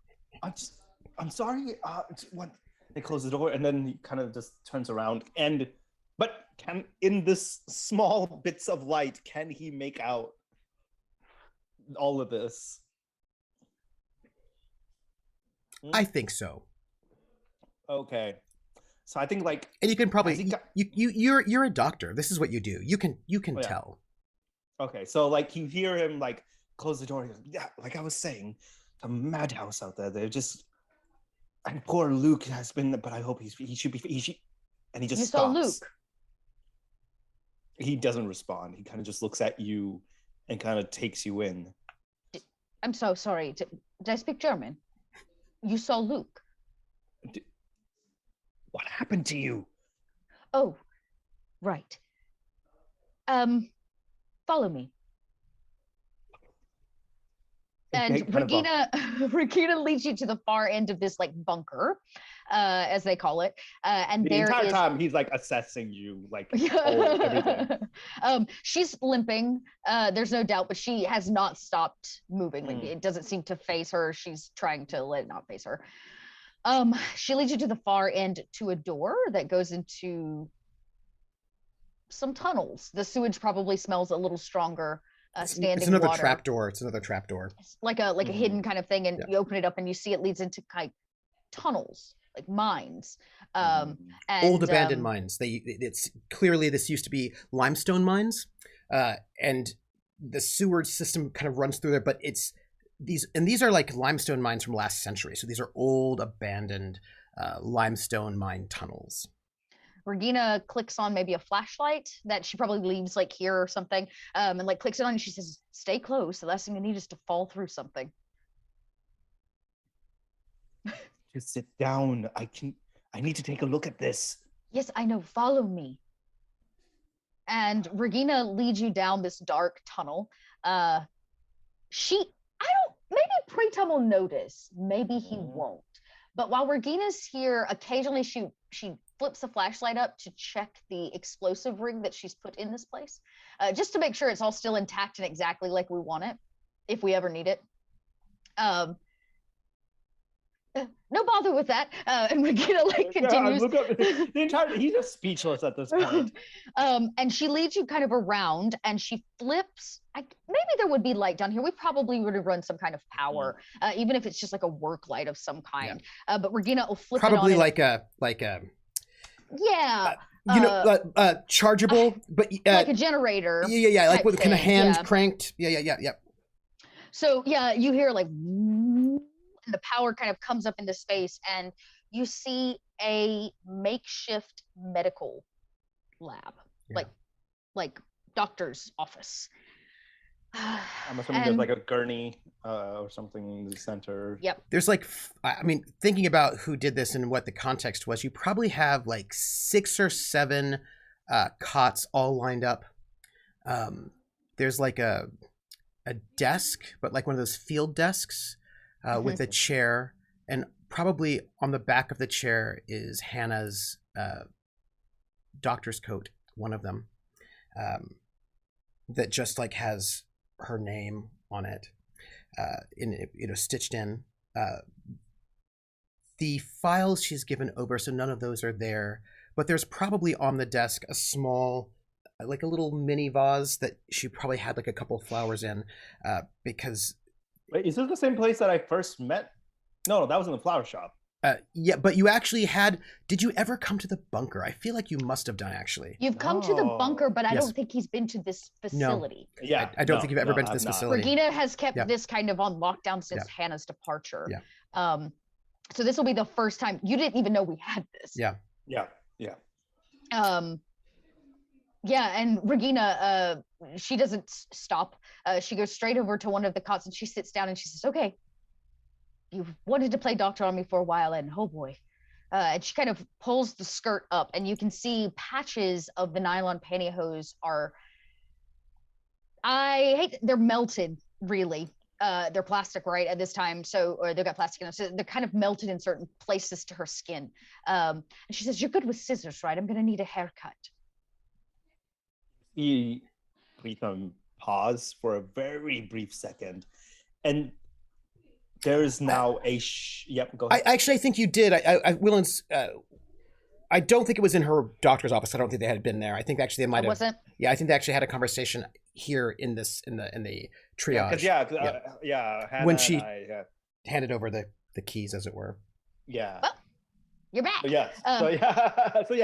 I follow her into this room and just kind of trying to wonder what was happening. And then I think because of the light, I get a proper view of the state that Regina is in.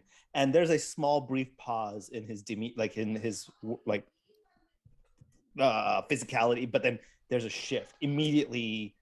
Up till now, it was Preetam, just Preetam, right? You're playing doctor for the sake of being a spy. This is Dr. Singh. And he immediately just goes, sit. And she's already sitting. She goes, okay. Goes, lie down now. Okay. And then he goes and then starts going through the other materials, because what he brought is not enough in any terms.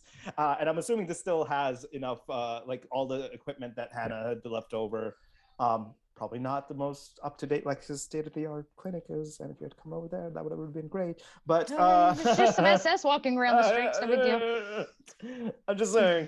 And so and he kind of grabs, I never thought I'd have to look up how to treat melted clothing off a person, but apparently I do. So for those, you're gonna have to upbraid it. Is what you're gonna have to do. Yeah, it's basically I take a wet cloth and a warm wet cloth, or no, cool wet cloth, and I bring it over.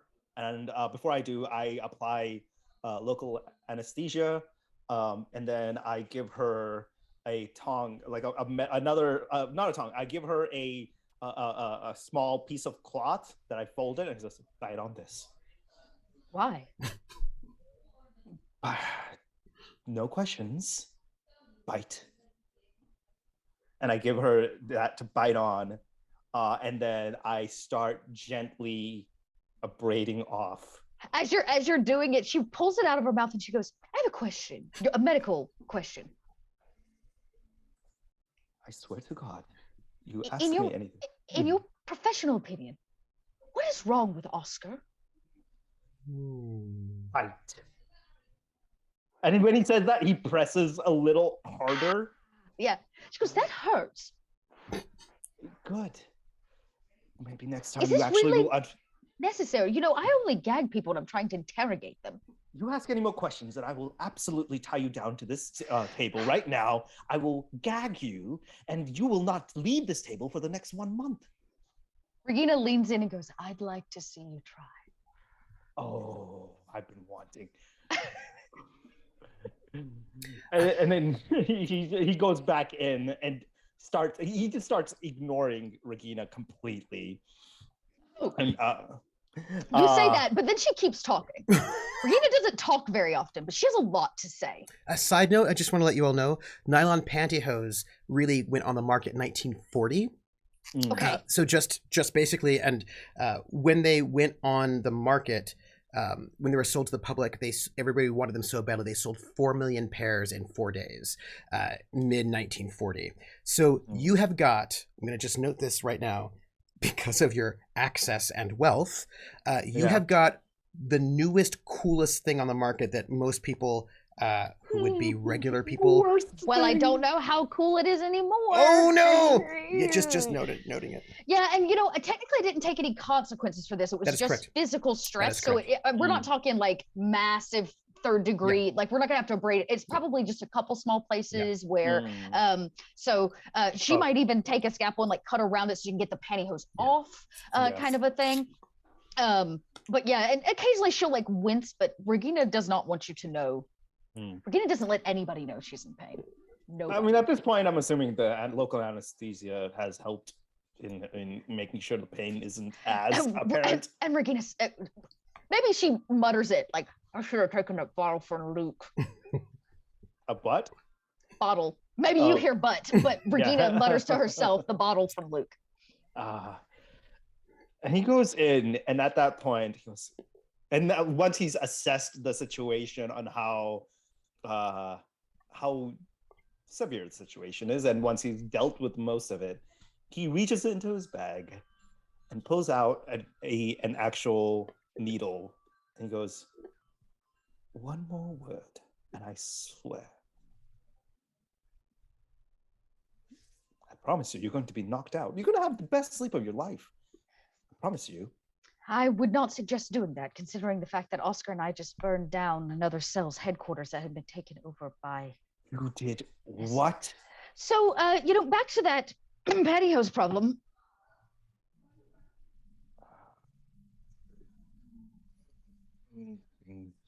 I need to do... You said you didn't want me to talk. Fine, I won't talk. Oh, now you choose the time. Okay. You just the best timing in the world. And then he goes through, and then he pulls out after he's done with the pantyhose, at least the best he could do with the equipment he has at hand. Is it safer now for Regina? Regina, you may clear your physical stress. Yeah. Regina kind of lays back and she goes, can we come back around to the question now that you're done scrubbing pantyhose off my skin? Still need a haircut. I was thinking, wait right here. And you hear Regina like run all the way back up. Her feet disappear and then she comes back and she's got a magazine. And she says, I swear if you ever tell anybody this happened. And she slaps down a magazine. It's very clearly an American magazine, probably left in this place. And she says, I want this. And she points to a picture. Okay. You know what? I'm going to save it. Chat, you don't get to know till next time I'm here, but. Whatever it is, Preetam doesn't even bother initially looking at it. He goes, you do know I'm a doctor. And not a hairdresser. Listen, I can curl it and mask it. I just need you to get rid of the ends. You can do that, right? I could. Look, and then he's honestly just at this point like really contemplating. It's more of him just going, God, I could just shave her bald. I could do it. I could just snip off enough. But he doesn't, and he goes in and just like. Regina goes, look, Preetam. I'm trusting you here. Mm-hmm. I have a brunch in a couple weeks, so. And I point back at the magazine like, this is what we're going for. And he goes, well, apparently I'm supposed to believe in multiple gods, so maybe one of them is going to come in and actually help me on this. And then he goes in and he starts at least snipping away at any burnt ends, any dead hair, or at least seems like it. I mean, he would have enough knowledge about cutting through hair from surgery that he's probably had to do. And it's not like burnt down to her scalp, like, when she had shoulder-length hair. So it's taken a couple inches. You can tell that she wasn't like in fire, that she was near it. Mm-hmm. Mm. Actually, he does have knowledge on one of his specialities is flower arrangement and flower, and that's craft, is it not? It is craft. Roll your craft. You don't get the bonus for the flower arranging, but craft is the skill. So please roll your craft. It's artisan is what it is. Artisan, thank you. Please roll your artisan. Yeah. That is the skill. It's perfect. I hate this so much. Can you please re-roll that?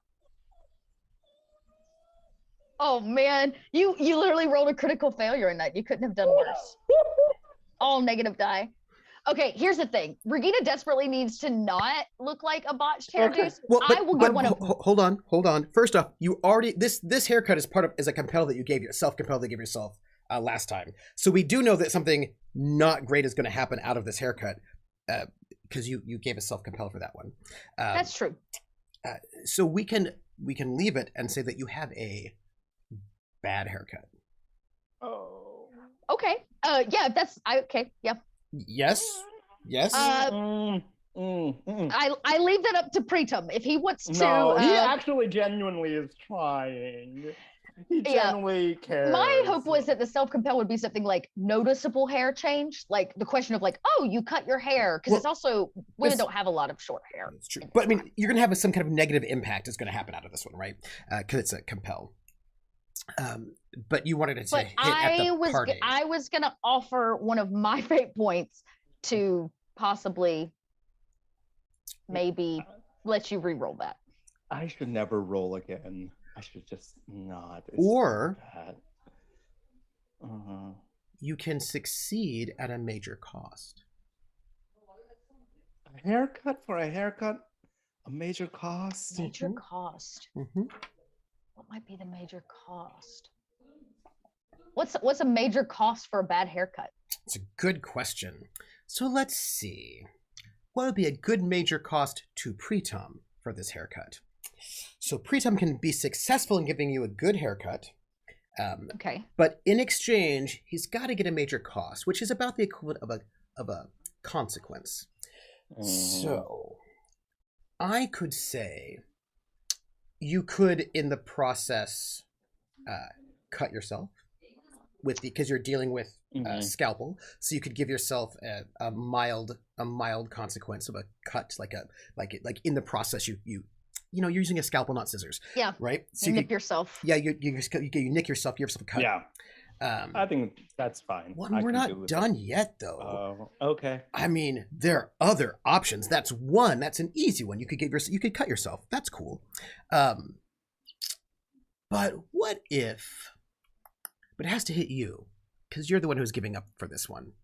A cut's good because scalpel, like, it's easy. Right when you're trying to cut through this, you can cut yourself pretty easily. I cut myself pretty easily sometimes, and I'm just cutting vegetables. What else could we do that could be very exciting for this haircut? Nah, that one's not as exciting. Yeah. I mean, I'm so bad. I can come up with 1,000 bad things that could come out of this haircut for Preetam. Give it to me. Good. We could go with a more social consequence, which is like crush for Regina, right? That he actually finds the new haircut a little dashing. You could do something like sometimes when you try something new, we become a little addicted to it. So like an addiction to cutting hair. Yeah, so you become a little bit addicted to cutting hair. So the question is, whose hair do you cut next? Start thinking that I'm actually great at this. Yeah.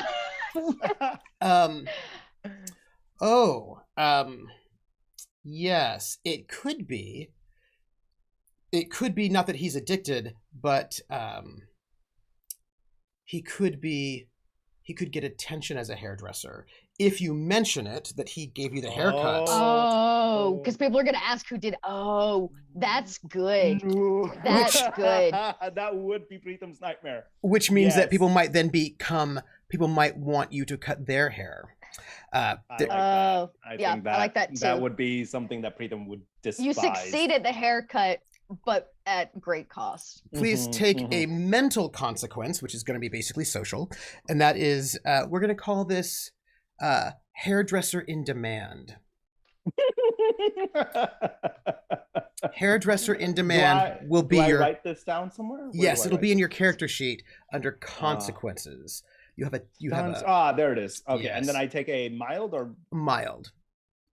consequence. Hairdresser in what? In demand? In demand. Okay. So we did not use the fate point. You did not? Great. Okay. Perfect. Awesome. You took fantastic. And that has by the way, that has a free invoke on it that I get to use. Okay. Because that means at some point in time, someone's gonna be wanting your hair. But I'm gonna need from you. I'm gonna need our Regina to spill the beans at some point in time about who did her hair. Oh, I imagine when she shows up at this brunch, bare minimum, and her hair is cut to look like this person, there's gonna be a lot of attention. Especially now that it's done well. Yeah. But somebody's not gonna like it. We know that from your self-compel. Love it. I'm into it. Wowzer. Okay. We get done and Regina maybe looks in like a steel plate. Yeah. Right, because there's not a mirror down here. He's standing in the background, just bracing himself for you to just wreck him because he's like, this is the worst haircut ever. It's short. Yeah, it's short. And she goes, it's perfect. It's perfect. And she runs over.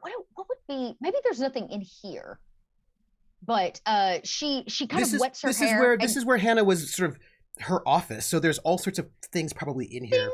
So Regina immediately like wets her hair because you can't do pin curls without, or you can't curl it without. And she goes over to She goes over to Hannah's desk, and you see she hesitates to sit down and chooses not to, and instead goes into a drawer and pulls out her hair curlers. Oh, like I imagine they're like stashed in one of these lower drawers because she would have had her hair up here. And Regina begins like the curling process. And she says, "Well, Preetam, you continue to amaze me. Now back to the point." Wait, I did good? Yes, I think this will do just fine. Actually, in fact, I think it looks rather dashing. Oh, well, I mean, I've had to cut my sister's hair once in a while. I mean, when we were younger, and just working with flowers sometimes. I mean, Regina goes, "Yeah," and picks up the magazine, but nobody pulls off Marilyn Monroe, and slides it over. Although she's famous just yet. Oh, right. She drops in 40. Her first one's in 42, right? It would have been this year. Well, she's just on the scene. Yeah, and she's like a hot to trot. This is when she still got her short hair. She's very, very hip and trendy, kind of new, trendy. Yes, scandalously trendy. Scandalous. That another thing Regina was going for. Like I don't know if Preetam knows anything at this point of like American culture. So you really. probably don't know who this woman is at all. She's beautiful, I imagine. Oh yeah, no, she's not in it. She's not in 42 yet. She's 44. Oh, she's not. Yeah. So who would have been of a similar cut? Yeah, she's like 46, 47. I think her first thing is like 47 is her first one. Let's see. This is where all of our research. You're thinking maybe some Greta Garbo, perhaps? 53. Her first movie drops in 53. No, I'm so sorry. 40. Dangerous Years. She's got some bit parts, right? So like. Yeah, she gets bit parts until because all of this 40. Yeah, you're right. 48 looks to be like her first. But you know, if you want to talk about what would be appropriate for our Regina. Yeah. A Marlene Dietrich. Yeah, something of this similar, like short kind of. I don't think risque is the word, but like. Kind of scandalous, and beautiful and glamorous, and definitely a statement. Definitely a little bit of Marlene Dietrich, I feel like. Yeah, I feel that. That's a good liking. Actually, better yet, you know what, chat? I have the picture of the wig I have ordered if you want to see it. Oh, I'll go drop it in the Discord. I You're not love in the you Discord. so much, Dot. Oh my god. New wig. Okay, so here's the thing. I've been wanting to do this new wig thing for a while. And then this is why the self-compel came up last week. Because it gave me the perfect excuse to buy a new wig. Okay. So Regina goes, she lights up another cigarette now that like she's been doctored. She has not put new pantyhose on. And first she says, this space is kind of going to waste as much as I'd like to keep it this way. I feel like you would get maybe some use out of it. Oh, sorry. I kind of missed a little bit of that. Oh, that's okay. I said, Regina says to Preetam, I know that I have been keeping this place well as it is, but I think that you would get more use out of it than it just wasting away. So I thought I would see if you would like to have a second facility. I would assume at this point Preetam knows the significance of. Would he know the significance of Hannah to Regina at this point in this facility at all? Has she ever had the opportunity? How much time did you spend around Regina and Hannah? Literally that day, the first day he got here, and then Hannah was like, and then you traded them off. You've probably picked up on that there was like a thing happening, that something was going on, but I would imagine Regina doesn't talk about it. Right. And you do know Hannah sent a letter back, so there has to be something there. Yeah. Right. Okay. So I think Preetam just like, are you sure? I mean, I'd be honest too. And she kind of removes Hannah's doctor's jacket, takes it. She says, "It's your chair now." Well, I thank you. This would be wonderful, I would say, for sure, especially for some of our more downtrodden clientele. Yes, I imagine if we are in fact going to complete our new mission, we're going to have a couple people that are going to need some medical attention.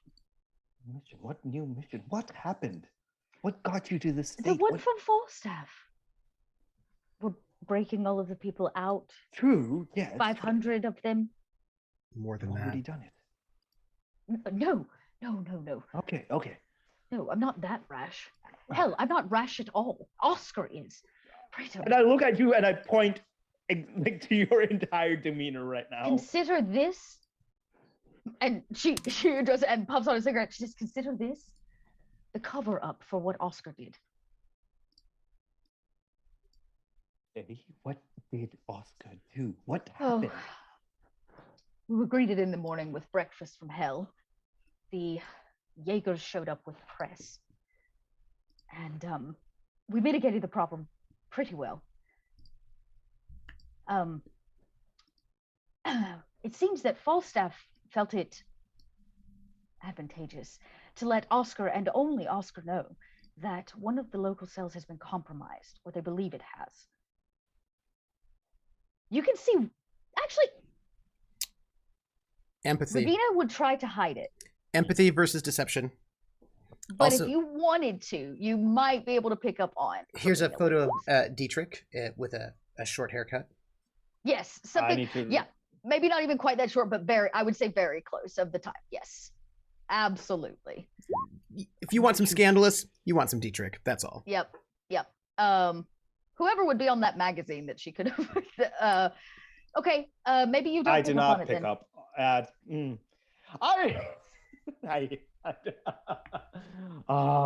You don't pick up on it. But Regina doesn't stop talking. How about this? You're SOE trained. You know that Falstaff should have come to Regina. Falstaff should not have gone to her at all. Oh. That's also probably true. Falstaff should not be talking about any of the other cells. He should not have gone to Regina because that goes against protocol. But he could go to Oscar because Oscar's not technically SOE. Is that his red tape? He probably shouldn't tell anybody anything. Great, perfect. That's where Regina. That's how Regina feels. So I just want to make sure But I mean, Oscar is an SOE, but he probably shouldn't tell anyone anything. Regardless of how I feel about the matter, Falstaff should not be sharing other cells' information. Period. That's basic training. Yes, basic. But it seems whatever he did, he riled Oscar up a little bit, told him to check into the situation. Unfortunately,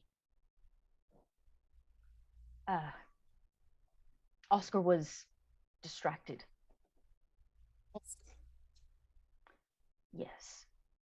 See, little known fact about Oscar is he tries to hide a big heart behind a rough exterior. I, in fact, actually have a hard heart. Oscar, he's soft. He may have done things, but in the end, he's still a woman. Bless her heart. What was her name? Oh, classical piece. Isolde. Why does that name sound familiar? You met her. Well, you won't meet her again because her head was left on Oscar's motorcycle.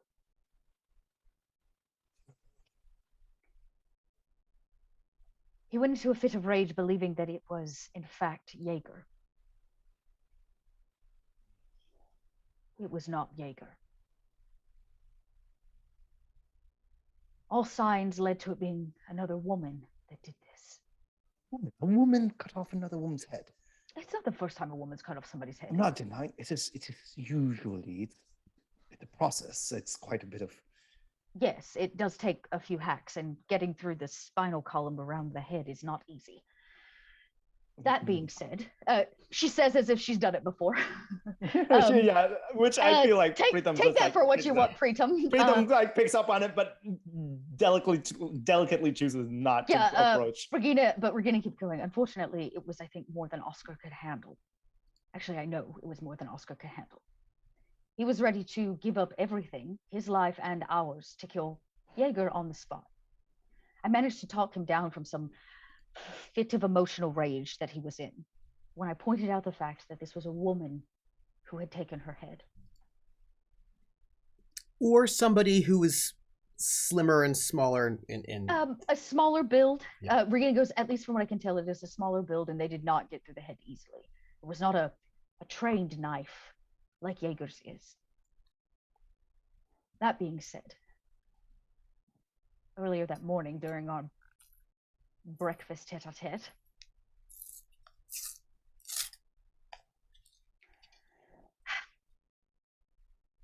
Miss Jaeger has expressed some concern about her husband, much as she has expressed to you. Right. Not that I deny her. She does, in fact, share a wedding bed with a monster. Yes. But that being said, I believe she's learned more recently of who and what he actually is. And knowing her the way that I do, she's trying to get him killed. She wants him out of the picture. Are you suggesting that this is her doing and she's framing her husband? I am suggesting that she has good reason. And there's nobody else that would have known where Oscar's bike is. She wants it to look like Jaeger. She wanted Oscar to walk in there and try to kill him. Because here's the thing. She knows Oscar will do it right. She didn't choose anybody. And she didn't just choose anybody in Oscar's life. She very clearly chose somebody that was close to him and that she knew. So that being said, Oscar's fit of rage was redirected when we arrived on the scene. I should have known better than to take him into the field. That was my mistake. Never again. He's normally very well composed. I should have known. That is my job. Oscar, all right. Is he still walking and breathing? Yes.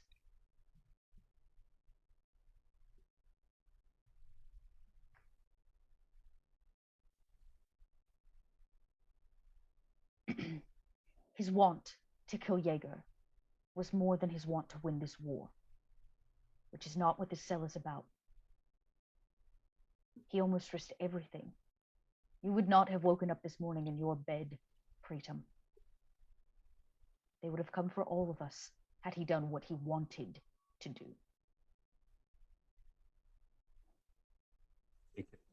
Who convinced him not to, considering I'm alive and here? Regina simply nods to that and takes another very long drag on her cigarette. You see Preetam just kind of lean, like take a deep sigh and lean against the wall. Now, the good agents that we are, we attempted to source out this problem. Oscar knew it was not right what Falstaff did. There was no question about it, and he felt he needed to bring me in on it. So we went to the location together. We posed as a newly married couple, rented a room. It was a small bed and breakfast.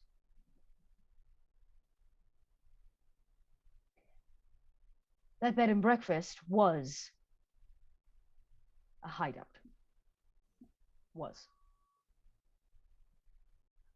They were waiting on Falstaff, checking sign-ins, looking for someone by his description. They were looking for Falstaff. It seems that subtlety is not Oscar's strong suit, or at least it's not when he's under a bit of duress. So what should have been a intel mission turned into a slaughterhouse. He killed everyone. All 6 soldiers and the woman at the front desk. Oh, she wasn't innocent, trust me. She had guilty written all over her. You don't get arms that big without beating on somebody's body.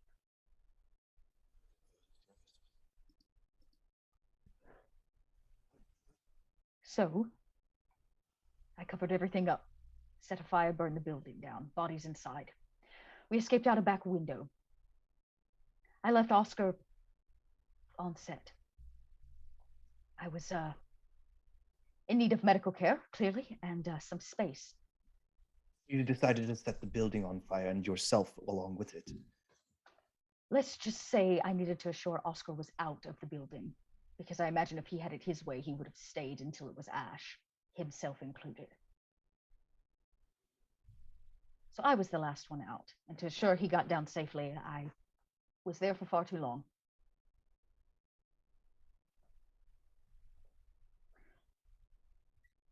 We are both alive, and he is washing away the morning, or was. I have many concerns regarding this, one on the side of Falstaff and the other on the side of Oscar. Or at least Falstaff for breach of protocol.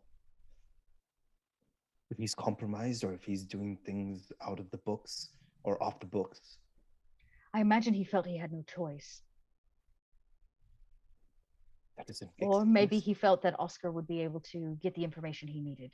I don't suspect that he imagined Oscar would not be able to maintain himself on a mission. But I can assure you, I don't think he expected me to be brought in, and I will have words with him the next time he's here. I'm sure he'll feel he did the right thing, and I'm not here to doubt him on that, but I just want to express concern. If it's not a sufficient answer, it may be time for me to report to London. Preetam, I used to sit in this space with Hannah and often say things that I would say to no one else. And since she is not here, and that is now your chair, it's your turn. And at that, I think Preetam kind of just stares at her for a second. As she takes kind of the last long drag of the cigarette and puts out the butt. He goes near the chair and kind of just looks at it for a second, pulls it out, sits in it, and then looks at you, goes, I will not allow this team, this mission, and the work that we have done over the last 2 years to be compromised by Oscar's emotions. Understand? My heart is heavy with the burden of the idea that he is a weak link.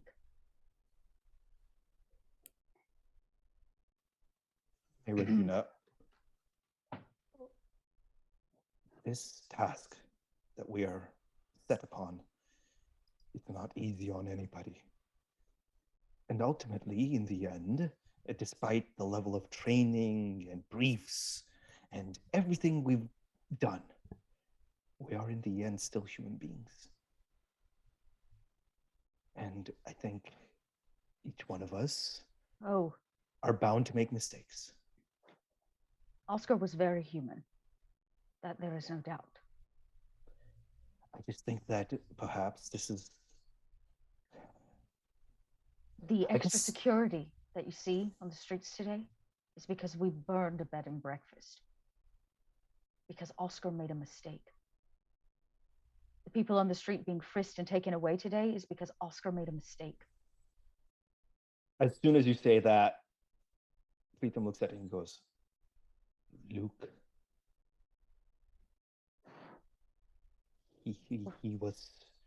I was stopped on the way here, but I was able to get out of it. Unfortunately, Luke was trailing behind. I was on a trolley. Luke was trailing behind, and he was stopped as well. I have not had the chance to. Did they take him away? Didn't seem that I didn't have enough time. The trolley was moving on. He seemed he was still in control. It's okay. It's okay. I trust him. Regina kind of thinks that through. That's like, oh, we're gonna go save Luke. How do I do it this time? She goes, well, I can't go anywhere until my hair is done. You can't go anywhere until you're healed. Look at you. I will be fine. I'll draw lines on the back of my legs for the next few days to faux pantyhose. It'll be fine. Trust me. I've shot myself in the gut and smashed my head against a brick wall. A little fire is like a celebration, really. Damn you, woman. Damn you. Back to the point. Preetam, I struggle connecting to people. And as much as I have trained and read about the practice of empathy, I still struggle to successfully do it. So I was thinking maybe you could speak with Oscar. You have a nurturing way. Maybe you could fix him. Not broken toys to be just fixed, but we can definitely talk. Yes. Now, I actually have a mission for you in the shadow of all of this.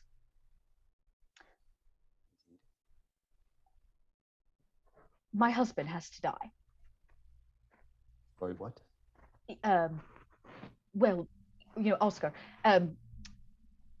Leixner needs to, his cover is wearing thin. You're suggesting we fake his death. Here's the thing. Oscar's already been faking it. Oh, part of my morning tea with our guest, I learned that he has been faking consumption. This is why he's been getting thinner and not eating. Can you give me 2 minutes? I think I heard someone knocking on the door. Oh, yeah, for sure. Sorry about that. Yeah, one second. I'll be right back. I was just like, but there, you're knocking. But also, you do hear knocking, Regina.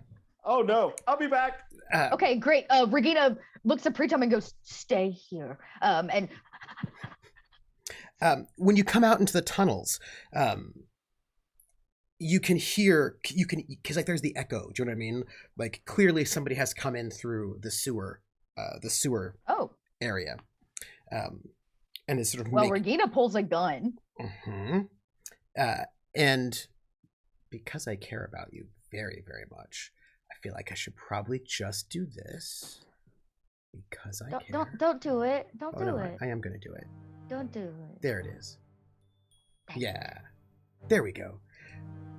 So as you are sort of moving towards the sound of somebody sort of coming down this, you can hear the echoes in the sort of the limestone. Footsteps. Poor guy, I think I confused the hell out of him. I forgot to go out of character and start talking in a very British accent. Hello. Yeah, Regina, there's been a knock, Preetam. Well, not really knock like a noise. Not somebody knocking, but like a knock as in like something fell over. Yeah. Regina told you to stay there, pulled her gun, and went into dark tunnel. Oh.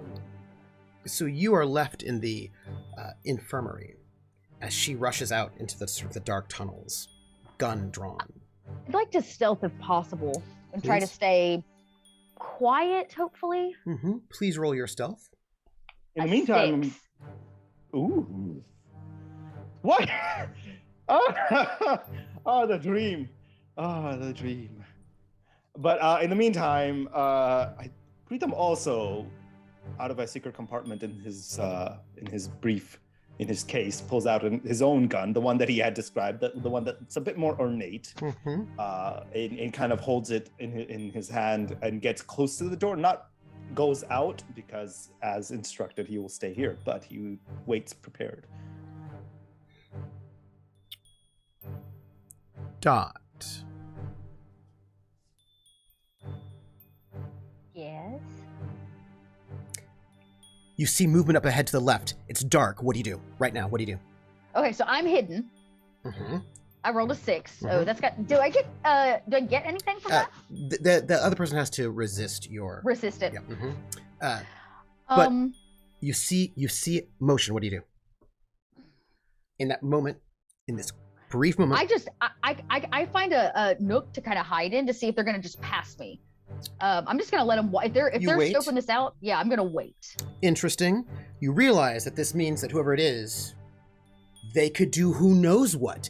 If they saw you, they could murder you right now. They could poison the water supply of the village. Who knows what could happen? Do you really want to wait? Yeah, I am not an Oscar. I know. I'm just asking. I'm giving you the chance to be an Oscar. Regina absolutely is gonna wait it out. Like. Okay. I'm just asking. I have to ask. What they don't know is they've currently walked into Regina's lair. This is her safe place. Good luck. She knows every nook and cranny of this place. Look, I'm just asking if you act before you think. I'm just giving the opportunity. This is absolutely no. This is Regina. Okay, I'm just asking. You also do not have any kind of aspect that I could compel for that, so I do not. As you wait, creeping about, let me, if you don't mind, I have to make an awareness roll over here. What is that awareness? And I'm not going to I'm going to do it this way so that we can't see it. So you can't see it. 40F plus 2. That is not, oh, sorry, that's a 46. Pardon me. I want a 40F. Yes, a DF. Thank you. 5. Ooh. I actually am going to spend my fate point on this one. Okay. Because I also cannot. I am giving myself a penalty that is not in the books, and that I do not. Normally, your GM refreshes their fate points every single scene, but I personally do not. I only refresh them after I've used them all, and then I will refresh them. So that puts me at a 7, and I will use my aspect. SOE trained resistance courier and former juvenile delinquent. And so creeping sort of silently down the hallway, this sort of tunnel, you're waiting to see who this is coming down the way, and you can hear quietly this figure's coming closer. You are pretty certain that you cannot be seen. And you're just waiting for this person to come around the bend. You can hear a footstep here or there. And then you hear... Regina? Luke, I come out of the hidey hole. I very clearly show that I had a gun. And then I reholster it. Are you okay? Does he look okay? What would you like to roll? Empathy is one, medicine is another, awareness is another. You've got some options. Okay, I'll roll an awareness because we just said she's not a no. Okay, I rolled a 5. Or just, what does he look like? This is not for his emotional state, it's for what he looks like. Right. What you have gotten when you look at him, when you assess him. I am, by the way, he's not actually trying to deceive you. So it's a static roll. And it's not actually particularly difficult to sort of assess him. So that is a succeed with style. It's a success with style. So I'm going to give you an aspect with this one. Oh, okay. And I'm going to give this one to you, and it's going to be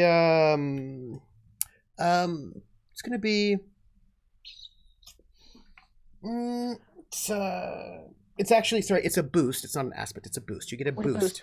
It's a boost that you can do with him. It doesn't get I can use boosts on don't have him. boosts don't have a Can I a do name. like something like knows my team? Yes. Like, yeah, or something like that. Yeah. Like she knows Luke, or like little brother complex or something like that. What you can see about him is that he does not look to be heavily injured. A little scuffed, a little scuffed. Not too scuffed, though. Looks to you like there's some tears on his clothing, but the kind of tears you would get when somebody grabs your clothing and, like, jostles you. Like, nothing... Okay. He does not look, in your assessment, because that's a very good roll, as if he's been stomped on or tortured or heavily manhandled. It looks to you like he's been grabbed, roughed up a little, but not, but grabbed a tiny bit, roughed up, not too much. But then, how do I put this? Put back together. He has got a armband that has got like a Vichy France symbol on it, sort of armband that he's wearing, that has been tied to him. So he looks like he's been a little bit roughed up, but put back together, as it were. Okay. He's not bleeding. He doesn't have like a broken nose, no black eye, nothing like that. Yes. Regina just says, Preetam said they stopped you. Are you okay? I was able to talk my way out of it in the end. Millie? Oh, she's upstairs. Maybe we hear like the claws. Yeah, you can. On the on the wood floor. She was a bit of a handful, but she's okay. That's because you don't have the Regina touch. No. I'm sorry I'm late. They had me work with them a little bit. You don't have to apologize. And she kind of puts a hand on his shoulder. You didn't miss much unless you wanted to see Preetam scrub melted pantyhose off my legs. No. She's... Then consider yourself lucky. She's holding watching guard, Millie. Is it okay? Of course. She loves that. Come on. Okay. I was able to get out of this by noting that I was what do you say in and he says in English, a poster boy. He says, and you can hear Luke say poster boy as they're coming in towards the clinic. He says that in English. It's hip, cool slang. Because I've, the French National Youth and... Oh, right. Well, good call. I knew you could handle it. They made me go do some ID checks with them. Did they take anyone away? Of course. Do you remember who you worked with? Oh, soldiers. There were just a number of them, and so many. They were asking all sorts of questions. Like what? Oh, well, where were you this morning? Where do you live? Where do you walk? Where have you been? What are your politics? Who did you vote for? All sorts of questions, and they were taking away people who they did not like the answers for, but they also just took some people away. They were rough with people. I see that, and I kind of dust his shoulder off a little bit. Come on. Preetam? Yes? You'll be happy to know Luke has returned. Oh, thank God. Luke, are you okay? And he comes up, and when you say roughed up, how roughed up? Like enough needing medical attention? You could give him a little bit of patching up. It looks to you like they were like a little bit of like throwing somebody against the wall, a little bit of physicality that didn't get to go too far because he was able to talk himself out of it, but not after a little bit of rough. And imagine Regina looks ridiculous. She's got all of these curlers now in her hair. She's not saying anything. Good lad. Good lad. Good lad. She sits down. You've arrived just in time. You are second in command. You should know what's happening. Have a seat. Oh, I also stopped by your clinic just on my way here to let them know you would not come back this afternoon? If that's Thank you, Luke. okay. Also, and you can see there's something on his mind that he does not want to say to Preetam. Say it, Luke.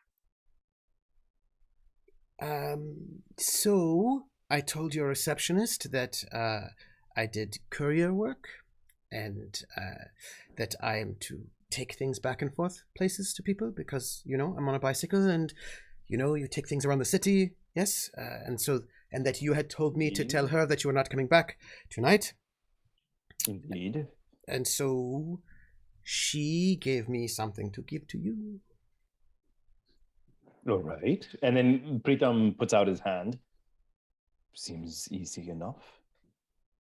He hands you a telegram. Okay. And I take it. Do I recognize this at all? Oh, it's a telegram. I mean, like, in terms of, is there letters written? Like, is there, like, who's it addressed from? Yeah. Well, open it, Preetam. Yeah. It's folded, so Luke's already read it. Did you read my letter? It was not closed. I wanted to make sure everything was safe. I had to know how quickly I had to get here. As I'm opening it, I'm staring daggers at him. I do have follow-up questions, but and I do like the little letter, like that flourish where you like flick it open. And before he gives him one last stare before going down and starts reading it. Your nickname was, if I remember correctly, it was did it start with a CH? It was like like round ball. What was it? Golu. Golu would be no. Chotu means small. Not Chotu. CH. What's it? Because like you were around roly poly ball. Right. I'm trying to think of what would be the appropriate. Golu would be one. It might have been Golu. Yeah, Golu would be a round ball. Yeah. So it says Golu, stop. As soon as he says that, you just hear like a.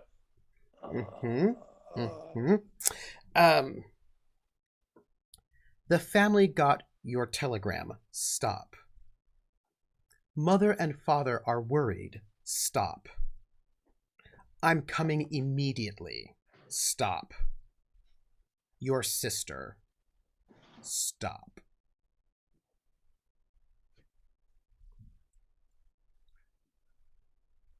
You see him, like, he reads the letter 2-3 more times. He goes, well, that didn't go according to plan. What do you mean? So my sister may be in town. Oh. You remember that major consequence that you gave me at the beginning of the episode? Yeah. This is it. Me? I did? Okay. Yeah, this is it. I don't recall. I remember. Your sister's coming. Okay. Well, not your mother, but your sister's coming. Hey, guess what? Of all the people in his family, he's had the best relation with his sisters. So, I was gonna say, Regina goes, "Is this a problem?" No, I mean, we have a great relationship. Yes, so I don't think, if anything, I'm much more happy that she's coming than my mother and father are. Okay. Well, then maybe we can bend this for, our need. Indeed, but it just wouldn't have the same impact. Does she know about her second job? No, no one knows. And how do you think she'll take it if she finds out? Well, she shouldn't find out. That's against protocol. Wait, Luke, you are right. It is. Well, you are correct. You are correct. Unfortunately, we are in desperate need of a country that will take in refugees. And Preetam's family. If anything, this may actually be the best course of action. I didn't even bother to think, but I mean, well, she'd be quite, the problem here is that she would be very much empathetic and gung-ho about everything. the question becomes, will she have any sway? I mean, at least if it was my older brother, at least he has some level of power, considering he's the next in line for the throne. But her and I, we don't have as much influence. It's part of the reason I left. Luke, please stop. Tell us what you're thinking. I can see it all over your face. How old is she? That is none of your concern. What? Okay. This is not the time, Luke. I just wanted to know if maybe, do you keep a picture of your family with you? I mean, I feel like you should. Why are you offering me one? No, I just wanted to know what she looked like so I could recognize her if I have to pick her up or something. I imagine that you will escort Preetam to pick his sister up from whatever train she comes in, or boat she comes in on. You'll get to meet her then, Luke. Okay. If you're lucky. Now, perhaps if you didn't open other people's letters, It was not sealed, and also I have to make sure that, everything was safe. It's true. Luke did the right thing. I would have read your letter. Quite. And then he folds it up. Does it give a date as to when she's coming? Right away, it looks like it. And that would actually be March the 25th, which is not next episode, but the episode after. Ooh. So she'll be here just in time for the brunch. Yes, she will. Okay. That's our guest, by the way. Oh, fun! Oh. Your sister. Who is this now? Pooja's coming. Oh, Pooja's gonna be my sister. Yeah. Pooja's gonna be your sister. Just wait. I love Pooja so much. So Regina says we should find. Do you have accommodations? Should I help in some way? I would imagine. I can't. My apartment's quite tiny. I don't think she would be comfortable with us both. And it's just it's a singular room. So if you have a spare bedroom. There's a spare room at the shop. Sorry. And he raises his hand as if he's in school. She's a... Yes, Luke. She's a princess, are we? Considering I'm a prince, yes. So she should get... the State Department should give her some sort of room. It's true, Preetam. You could pull a few strings, I imagine, and tell him your sister's That's quite true, yes.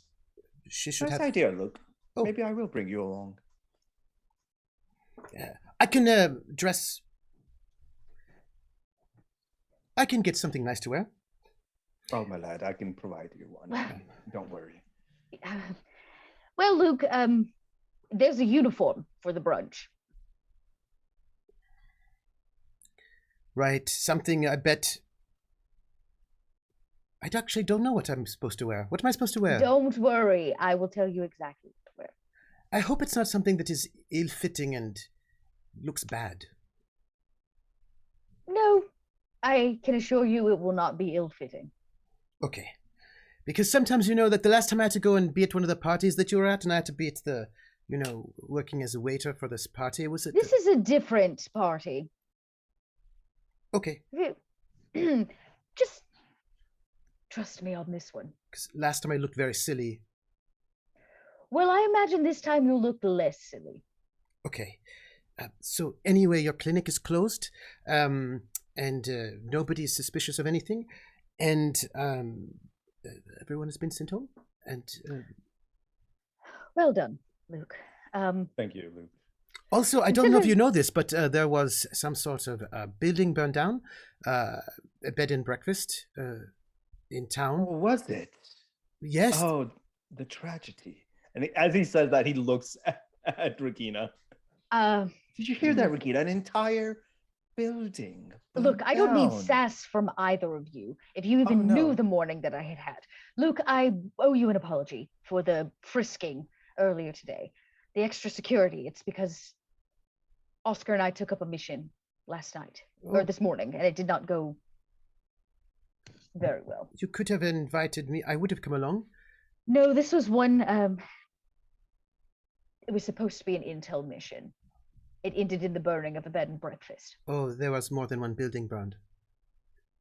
Yes, I imagine so. It was on a tight block.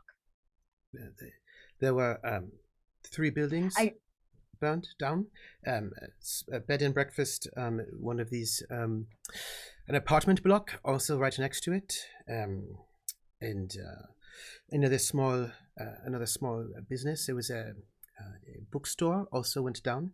They stopped it from the fire department came in finishing it up now, but it was a bed and breakfast, a bookstore, and also one of these apartment blocks, and all burned down.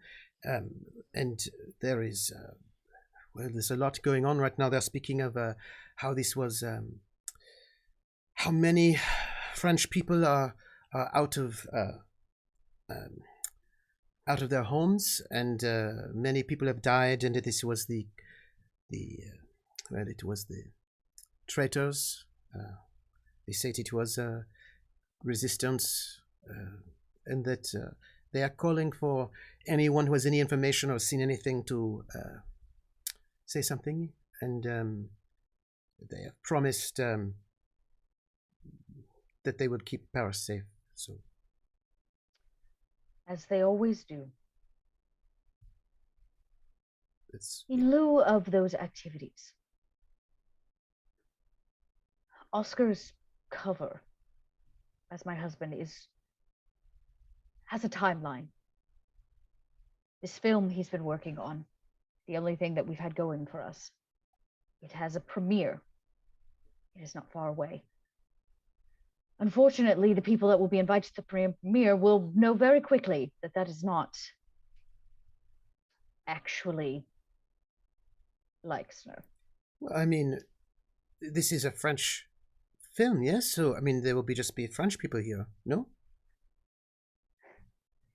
No, Goebbels has signed off on it himself, so I imagine there will be many important Nazi officers in attendance, most from Berlin. Oh. Before the premiere, Leixner needs to die. I can shoot him. No. Oscar will live. No. Oscar will live. I meant I could fake shoot him. Well, Oscar seems to have taken up this bit of a mantle himself, and I'm sure I can get a little bit more information from him sooner rather than later, but what I can tell you is that he has been setting himself up to look thin and weak. During breakfast the other day, he left because he wasn't feeling well. I can tell you that he is faking consumption. He's looking very thin, it's true. Yes, he did a pretty good job, and I believe they bought it. But we're going to need more than just, some spilled red wine on a napkin. And I look right at Preetam. Not only are you a doctor, but you're pretty handy at forging things. I need you to consider maybe forging a few doctor's visits, checkups. We need a history that he has been inflicted with consumption for a while, and he's been keeping it secret. I imagine when we make the announcement, it's going to be devastating, but it should make the premiere all that more impactful. Yes, exactly. What?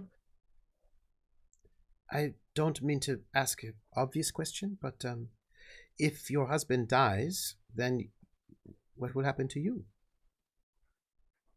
You'll be all by yourself up there in that hotel. There are plenty of people in that hotel, never by myself. It's half the problem.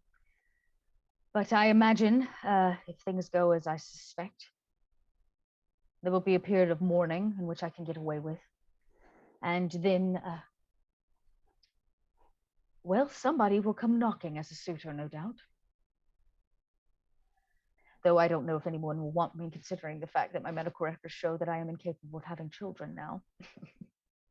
I did not know. I'm so sorry. No, that's a fake. Oh, sorry.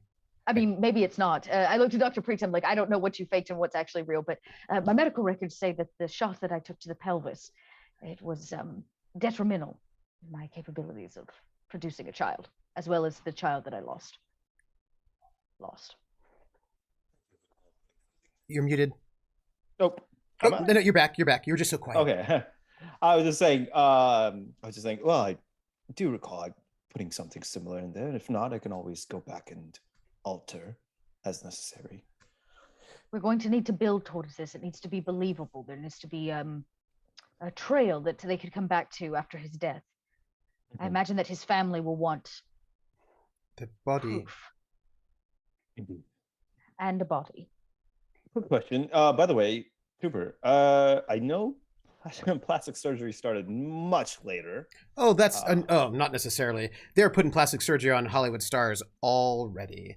It's just that some of it wasn't, I mean, great. Some of it wasn't great, but like like Rita Hayworth, right? She looked way too Latina, so they forced her to have electrolysis on her hairline, so that she would not look so Latina. So people have been doing things. Been doing it for a while. Yeah. But you're right, Luke. We're probably going to have to provide a body. But here's the thing about consumption. It's contagious. It's not something that usually the body is burned. Am I right, Doctor? Ooh. The common practice, yes. So I imagine, as much as his family will want to see a body, based on the kind of sickness, it may be something where that's not an option. That's the hope, anyways. If you need a body, I could ask, Oh, yes, of course. I'll speak with the Duke if we need a double, but... He often has bodies, It will be Oh, sorry, go ahead. No, it will be a sad day, no doubt, and he will be mourned heavily, but we need that cover, and Oscar needs that burden released from him.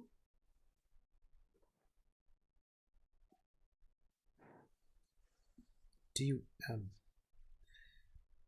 is this will this be soon or Trooper, do we know how far out we are from the premiere? Some of that will have to do with you all, with when you say you're done. Right, when we say we're done.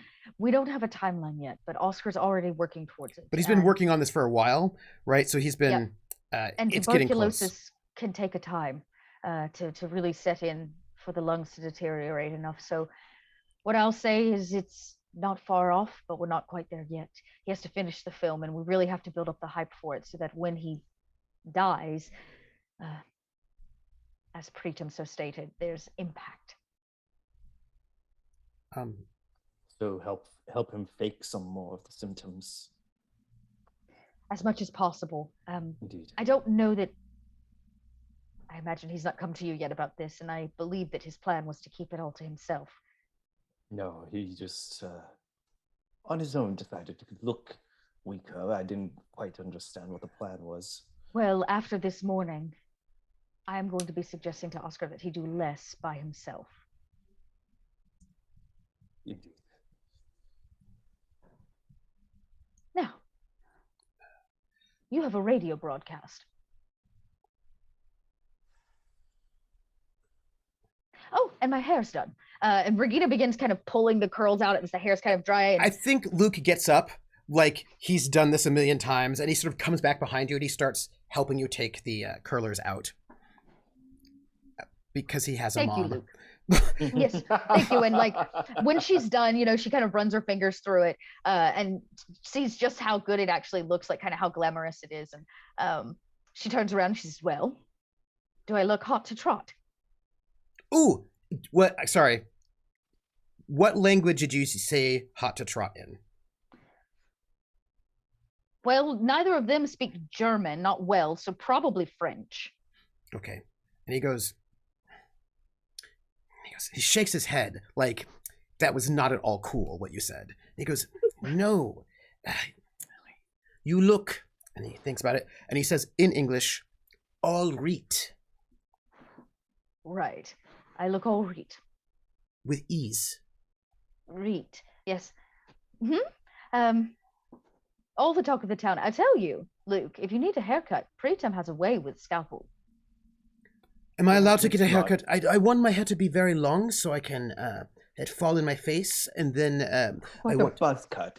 No, that's not. Not yet. We'll give you a trim. There's no swing. Just a little trim for the. I'm a doctor, not a hairdresser. By the way, KP, his hair, he's growing it out again to be one of his like cool Zazu. Like it's like one of these like trendy haircuts that like the young punks like to wear, and it's it's also halfway there, and it's not looking great. It's not there yet. Yeah. It is a bit of a flock of seagulls. It's like if you were like not a jazz fan who's like 17, 18, 19, 20, it's a terrible haircut. If you are a jazz fan, it's meant to, damn the man. It is a terrible haircut that he's got. Well, Luke, you're not going to be able to go anywhere for the day, so stay here with Millie. Wait, I thought, I was wondering if you two might come with me. Where? A mission. You? What mission? I have a mission. From who? From me. Okay. Not a mission. Break the code and tell us what it is. Okay, so Falstaff said we had the possibility of, breaking these people out of the camps, yes? Yes. Right. So I figured we'd have to collect some intel before this would happen. We would have to, get an idea of how many people and where the camps are and all this. So we have to find information. Yes, So this is what I was thinking. The police chief had an interest in me, and you were my fiancée, as it were. So, and you are somewhat famous, so I thought maybe we could all go and meet with him, or, to have him check up on me to see how I'm doing, and then perhaps in the process we chat with him. I thought. I mean, you are famous, and you are a doctor. You seem very respectable, and basically asking for a favor to get you out of this pickle. No, he's right. We should make contact with the police chief. Sylvie had a rather good rapport with him. Let's be honest. I'm no Sylvie. So I question how well I'll do in that scenario, but you're right. He does have a soft spot for you. And the doctor is very good with people. I think What time is the broadcast? Stick tonight. It's usually probably like at 7, 8 o'clock. In the evening. Yeah, the radio broadcast will be in the evening. Well, it's not like we can just go walking into the police precinct on a day where they've got Nazi troops walking the streets. But we could. And he points to his face. I got roughed up a bit. Perhaps we could complain. You're going to walk into French police and complain about the SS doing their job. No, I think you could complain, right? You said this morning that you sometimes yell at the house staff, yes? So if I get... Yes, but as Regina... Well, if you are my fiancée, right? But I'm not. But I have no power as your fiancée. But he thinks, listen, he thinks you're my fiancée, right? So I get a little roughed up, I get a bit of scuff here, so you come in and you want to say that you are concerned, right? And my doctor comes with, and we want to have a conversation with him about this, and it gives an excuse to talk. What end exactly? Like what is it that we were trying to achieve? To get the police chief behind closed doors. It's an excuse to come be in his office, because I don't quite know how else to speak with him. I thought we could do it. Because he was checking up on me while I was in the, before the trial, and... Well, we don't have a car, and we definitely are going to be able to walk the streets as pedestrians. They even frisk the doctor. I agree. Public transportation or walking on the streets, perhaps not the best idea. At least with a car, we can give some level of panache. Oh. Well, then we need a car. with gas. All right. I could steal one. Today is not a good day to just go waltzing about. That being said, your plan is not a bad one. Though flawed in a couple ways. You are right, he is influential, but where there is influence, there are also eyes, which means everybody will be looking at us. And more than likely, someone, just speaking in ratios here, will recognize me, not as your fiance, but as Regina Leixner. So, instead, once some of the city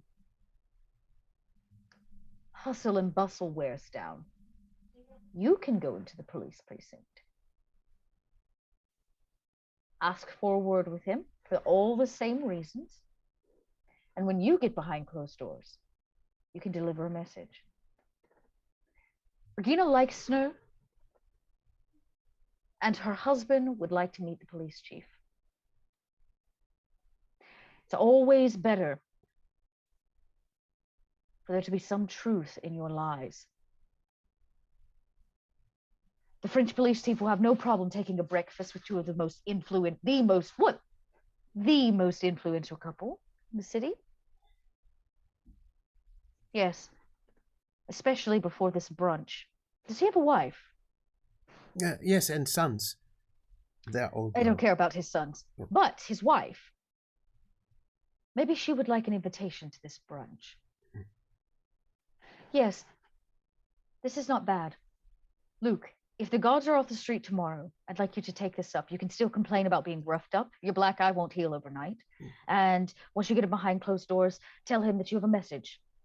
Regina Leixner has asked him to breakfast. Okay. Last thing. I got a message for you, Regina, from the Duke. Oh. Regina thinks things and doesn't say them out loud for Luke's sake. He thought you should know. He said to clean up some bodies. What kind of bodies? Just came in. I before I came back here, I went to the clinic and I went back to the shop, and my mother arrived with him, and he was. There were women from the brothels were murdered, fresh. Which brothel? Oh, more than one? Same killer? Probably, I don't know, but it looks I'll like take it up with the Duke. this morning. Not because at this point in time you're probably looking at your like early afternoon at this point in time. It's past lunch now. It's well past lunch. Yes, it looked as if someone killed some women late morning, early afternoon, and he had to clean up the bodies, and he thought that you would want to know because one of them was at the Little Bird, and he knows that that is, Madame Cobra's, but it was not just. It was not just. It was someone hit more than one this afternoon. I have some questions regarding these murders, but I will. I don't know. I will get my answers. I'll go visit the Duke myself. I thought. You told me once I have to know the strengths of everyone on the team. Yes. The doctor knows things about bodies. Sorry, of course I do. So he could. I asked the Duke not to, get rid of the bodies until after the doctor saw it. Here's the thing. At breakfast, Jaeger, he was deprived. You could tell, a bit on edge, just like any junkie.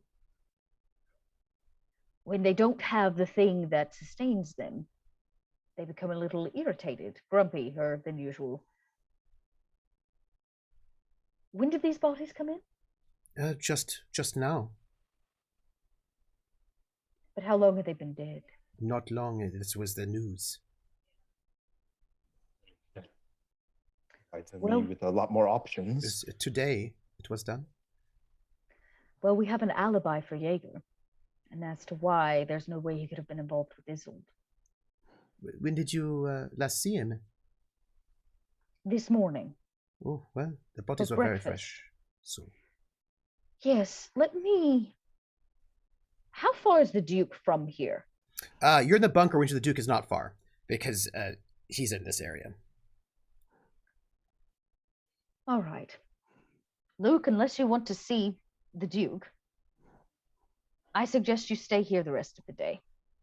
Okay.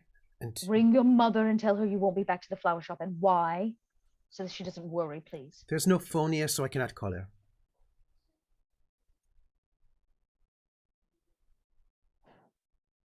I can go to a phone.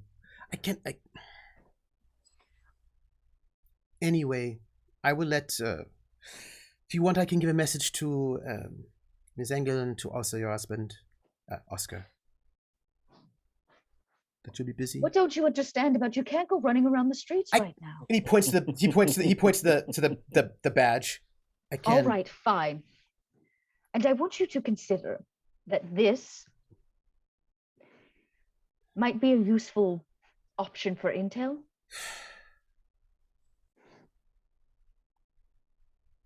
Maybe. I'm just saying.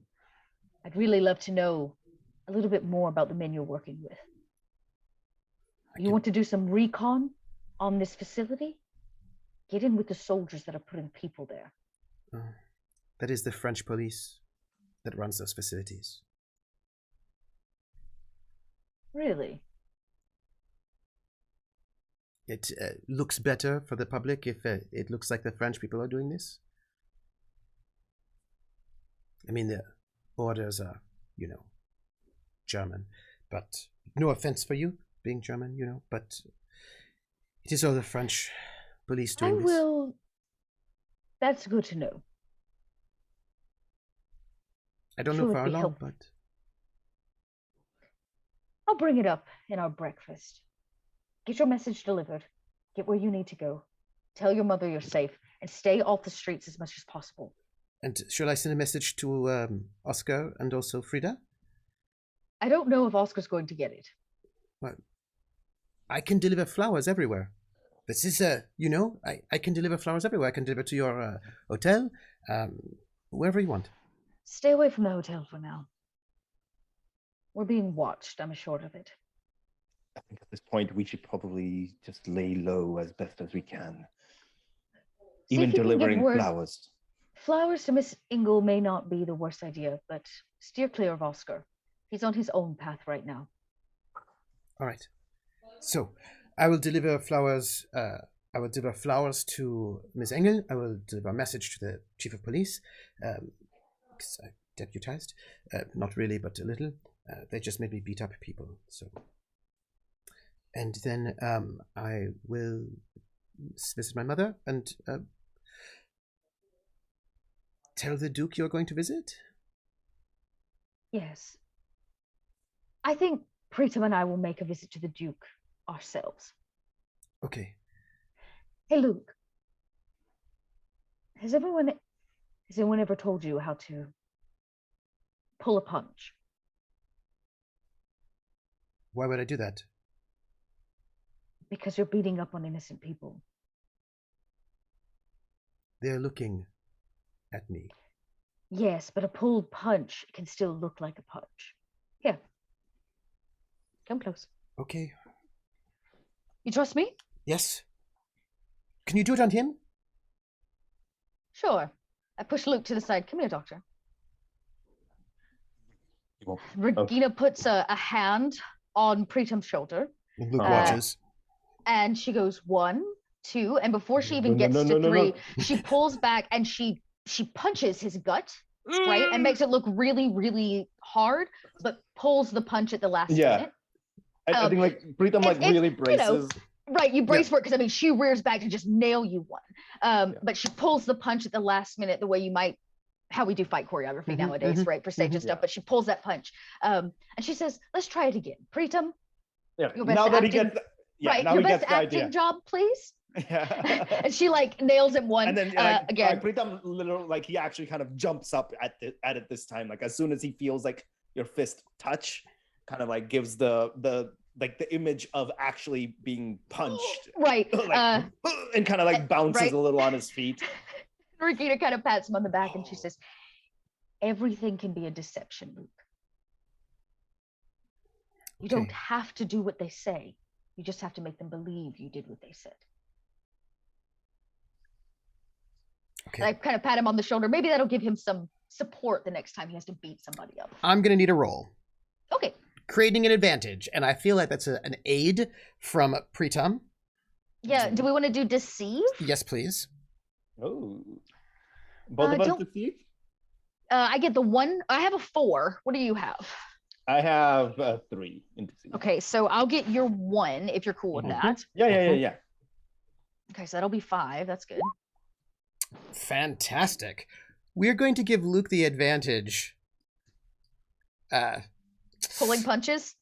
No, something more exciting. Something like stuntman? Because you got your fight choreography there, right? Yeah, I like that. That's cool. It plays in our like movie theme. Yeah. So let's think about it. But I try to teach him how to pull his punches, so maybe he doesn't actually have to do damage to these people. Because they're gonna flinch, right? They're gonna do everything, but it'll serve him more than anything. So. And he watches you two both do this fake fighting, right? Learns this sort of fight choreography, and he practices a little bit, and you can tell he's getting actually. I mean, he's got a good physique, right? He's got very good sense of his body, right? Sort of physically. That's something that he's got very good, like, physical sort of kinetic intelligence, right? Physical intelligence. And he picks it up very quickly. And you can see he's like sort of. Yeah. Regina's like, distractions, very helpful, right? She tosses his hand up and tosses a punch. You know what I mean? She's like, if they're looking here, they can't see, but you don't actually hit anything here. Sound covers up no sound, right? And so she tosses a punch and stomps the ground and shows him, like, cover your sounds, make it seem realistic, but you don't actually have to hurt people. Okay. Find some comfort in that. Okay. What are you waiting on? You got me. Oh, sorry. Okay. Bye. Also, and he salutes you, and I'll do my part, and I think we're going to save a lot of people. Me too, Luke. Okay. And he sort of heads out. And he goes, Millie's upstairs. And he heads out. And then Regina looks to Preetam and says, as long as Oscar sticks with the plan. That he will. Come, it's time you meet the Duke. Does it sound like very, very clearly that you are avoiding the question, or more of you asked the question. I'm sorry. I thought it was a statement. Ask that question again. I was asking you how well do you think he will stick to the plan? Has he calmed down, essentially? I don't know. I think so. I left him with some reminders, and he was cleaning himself up. But I believe that if he finds out the truth of who killed Isolde, there may not be anything to stop him.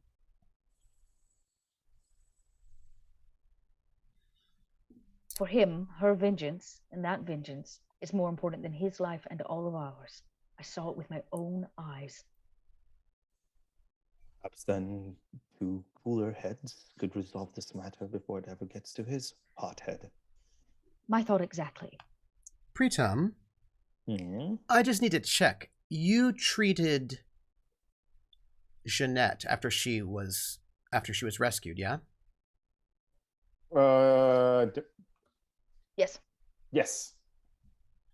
And you remember that she was dressed to look like Nicoletta.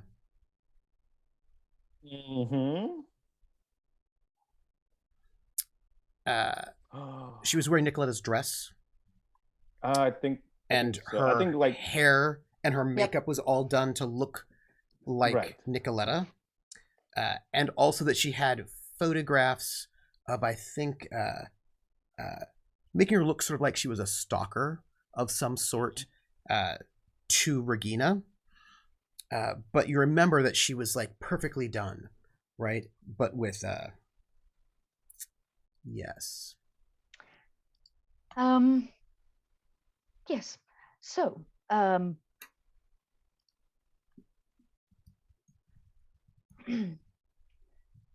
Jaegers, they were talking about a child. And I know she has approached you about this before. She seemed very assured that they would be acquiring one. Oh, so? That information I was not privy to, but I will be before it is over with. The point of the matter is, Preetam, you cannot trust her.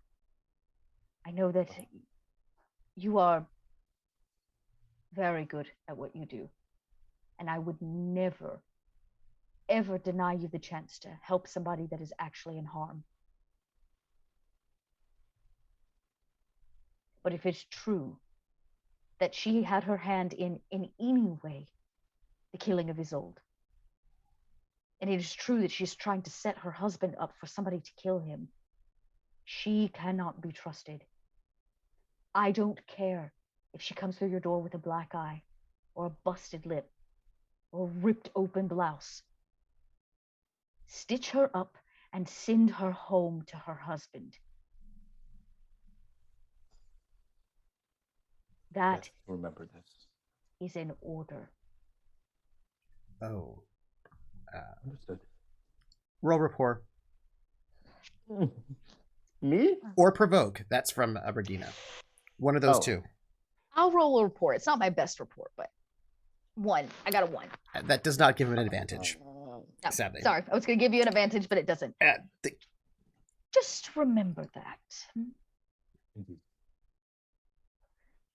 Come on. We need to move quietly and quickly. Bring what gear you need. We'll leave Millie behind. I will. And then he kind of looks around. Is there any other additional equipment that I might not have here, or anything else here that would be helpful? It seems like. Roll medicine. Oh. Also, if you want, you can totally bring Millie with you. I thought about it. Guess she's upstairs waiting because Luke left her with you. I know. She's such a good person. She is. Baby. So there is nothing that you would find useful to bring with you. However, there's a whole lot of OBGYN equipment in here. There's some general, like medical, like antiseptic and bandages and clearly some surgical gear. But there is a lot of OBGYN equipment here. And tools.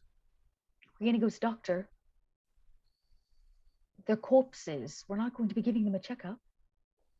I thought perhaps there might be here or something. I kind of ran out of my clinic with not much on me. I see. Well, I'd like to tell you what to bring, but I genuinely don't know. Like, you've got your basic bag. You just don't have any, like, good extra stuff. Right. Yeah, so he kind of just looks at everything and then kind of he's like, right, let's go. Regina will go back upstairs to and check and make sure there's that Millie.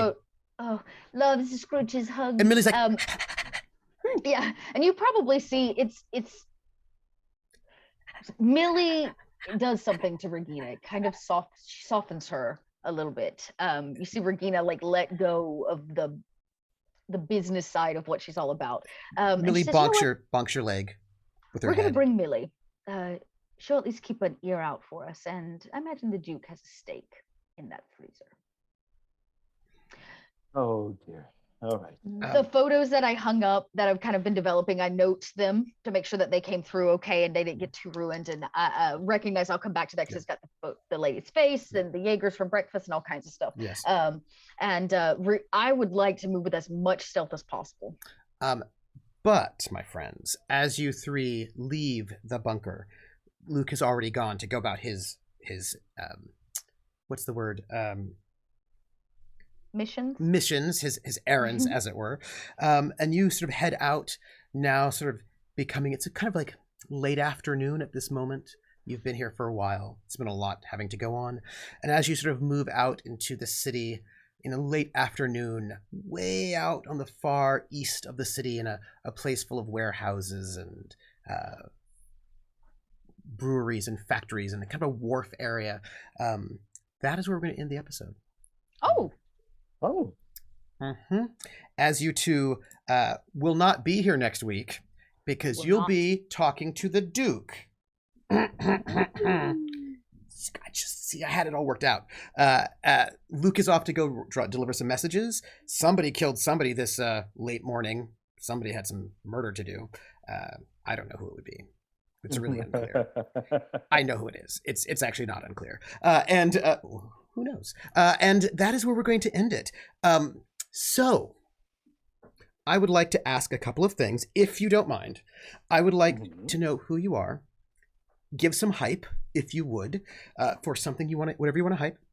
Give some love to your fellow, players. And if you would, well, actually, no. I'm just going to give you a present when you're done. So that's what I want. I want your name, who you are, give some hype, and then if you would, give some love. And then once you both have done that, I will give you both a present.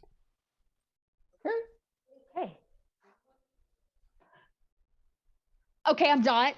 You can find me online where little red dots are found, mostly over at Cobalt Press, and my podcast, Stitch of Fate, when I'm not here on Friday nights or Thursday nights over on my gaming's channel. Yes, I'm going on vacation tomorrow. It's not really vacation. Sorry, I'm working, but kind of working. I'm running tables. I'm playing games. How much work is that, right? A lot of work, Dot. You put a lot of work into these things, okay? Don't you dare. That being said, because there's only two of you, I'm going to give love to both of you. Because I can. I'm going to give love to KP because I love that Preetam does not take Regina's bullshit. You are the only person Regina cannot get away with her bullshit on. Everybody else either takes it with a grain of salt or accepts it and just does what Regina asks. But Preetam is the only person, one, I think, that doesn't take her bullshit, and two, she lets get away with it. Fair. That she lets get away with it for a variety of reasons. Some of those are her own, but she's taken a bit of a smidge of a liking to Preetam, but in certain ways, because I mean, she's nicer to him. She's nicer to him than she is to a lot of people, and by nicer I mean she lets him talk to her. Yes, actually speak to her in any way. But I also want to give Trooper a star this round because I felt like our compels and I don't know, this episode from a GM standpoint, you pulled your compels in very different ways than last week. And this week they felt like small compels, but they're really not. I love that Preetam now is gonna be known for cutting really good hair. That's really, really brilliant. Or putting Preetam on the spot. Do you help Luke? Do you not help Luke? Because I imagine that happened all the time. And those are just really good setups from a GM standpoint to prompt us for stories. So I want to give you kudos for being a great GM. I want to give KP kudos for RPing the hell out of Preetam and giving Regina some pushback. It's nice, as a player when you're role playing, to have a little pushback occasionally, because that creates conflict and it keeps a character on their toes. So yeah, I think I only had one. I think I only had one compel last week. My one compel last week was Oscar to go do a little bit of murder. Yeah, just a little murder, and then the self-compel, I guess, at the end. But the haircut was definitely a worse thing. Obviously, being a hairdresser. Yeah. But yeah, and just in general, the setup. It's been nice to have a Preetam Regina episode because they spend a lot of time together, but they don't spend a lot of time alone together. And Regina probably spoke more to Preetam tonight or this day in this period of time than she has spoke to any one person or Preetam in general, which tells you either she's very desperate or in the right setting, you can get her to open up. Like there's something about this setting in particular, that space that makes her feel very comfortable. And so as she expressed to you, this is what I used to do with Hannah, and now this is what I'm going to do with you. Sorry, you're sitting in the chair. I think there's a mix of multiple things here that are acting in my favor, I want to say. First off, for Preetam, he has had to deal with like being the third in the family with two older brothers, and then having a younger sister. He's dealt with that kind of pushback and that kind of sass, like the older brother who says he knows better, the younger sister who just like, oh, you don't know everything, you're not the boss of me. He's like, you know what, no. And I feel like especially like the middle child almost always is the one that tries to be the most vocal and will push to get their point across, because it feels like no one's listening to them. And so like he's dealt with this kind of sass, he's dealt with this kind of person that feel like a little bit of a sibling relationship, where they give each other shit back and forth, but it's in a very loving way, and because they know they, you know, Regina doesn't talk to anybody, especially now that Hannah's gone, and doesn't rely on anybody now that Hannah is gone, you know. Absolutely. And I think subconsciously Preetam has already picked up on that, the fact that you're the lone wolf, and to him lone wolves don't last long. Lone wolves, and especially in this scenario, lone wolves go off and either become sacrifices or sacrifice themselves intentionally, and that is not what he wants on his clock. And especially being the doctor that he came here as a doctor to protect you guys. It's so interesting that you say that though, KP, because this is you know, a Midwestern goodbye, y'all, I'm sorry. It's interesting that you say that, because Regina brought some of that up last week, actually, to Oscar, because in her mind, she's getting better about not being as much of a lone wolf. But in Regina's mind, she's a soldier, which means I fight for something. And she was like, Oscar is a martyr. He wants to offer himself so much that he was willing to sacrifice so many other things. He's a martyr, right? Not a soldier. And that's really the difference, I think, when we look at Regina and Oscar's in Regina's mind, that's the difference, right? So it's funny that you say she's a lone wolf, because she is a little bit, but that's actually more her status for the team, right? It's the like the pyramid. She's getting better. She's a lone wolf emotionally. She is a lone wolf emotionally, but she's trying to be less of a lone wolf in the job, right? Because as nobody is a single soldier. That is not how soldiers work. But to him, for Preetam, like, see, I feel like with Regina and Oscar, when they're together and they compare each other, there's obviously that huge gap to them. But to an outsider, especially to Preetam, both of you look very similar to him. Right. Very similar. Because I feel like I feel like Oscar is the type that he would give up everything, even sometimes if it means his team, without thinking, because he's rash and he can be emotional, as we saw in the last episode. Whereas Regina would literally give herself up for the team. And she's expressed this before, where she said, for the mission. For the mission. Not the team. For the mission. Which is to save people, right? To end this war. So it's just very interesting. And I think that's is one of the reasons why I chose in our RP today to open up about like, this could have been so bad had Oscar not told Regina. And gone along with him, right? It would have been very bad had he attempted to take on this intel mission by himself, because there would have been nobody there to clean up the mess, to assure that he didn't just carnage his way through the situation, like, and put us at risk, regardless of whether he was killing Jaeger or he was killing these other soldiers. And so Regina, I don't know why, I think Regina wanted Preetam to know, not just what happened, but to know that, like, it was bad. It was bad. It was bad. Like, it was really bad. Really bad. And so like Regina wanted Preetam to know not just how bad it was, but that she's trying as the cell leader of this group to keep us on track. And things are becoming personal. Things are becoming very personal, because they are targeting Oscar. And because he's a softie at heart, right? That personal target brings up something very different than it brings up in, like, right, with Regina. I'll make this example. When Regina wanted to kill a man, she did not put the whole team at risk. She went in on a mission with them. We all did it together, and they knew exactly what was going to happen when she came back through the door. Oscar was prepared to go kill Jaeger on the spot with no plan, nobody to help him, and to inevitably out the group, right? So Regina's like, we'll kill him. Don't worry about it. We'll handle that. But you can't give up everything else. The weight there is not equal. And she wanted Preetam to hear her. She needed to say it out loud, and she wanted Preetam to hear her say that. She really wanted Preetam to hear her say that, because I don't think she knows Oscar wouldn't hear it and couldn't hear it, because you know, I just think I think that she, I don't know, she just needed Preetam to hear it. It was like the perfect duo for Regina with Preetam right after these events. Right. And I thought it was interesting that Regina asked Preetam to talk to Oscar. She's like, you should talk to Oscar. Also super important. Yeah, why don't you check on him? She kind of asked that various ways. The first time was like, what's wrong with him, doctor? Yeah. You know, and then she kind of came around, which is really like, maybe just check on him, because I don't think mentally and emotionally he's in a very stable place. We all know he's physically capable. Learned that a few hours ago. But the other parts of him, all of his bodies are not in sync, you know?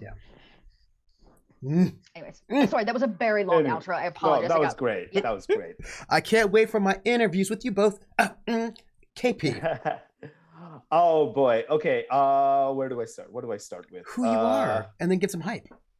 Okay. Hi everybody. My name's KP. I go by KP11 Studios on all your social medias. I do a bunch of things. I do photography. I get to play on bunch of amazing games with amazing folks like the ones you see here. Next week, I'm on hiatus, as you already know, because of the cruise thing that's happening.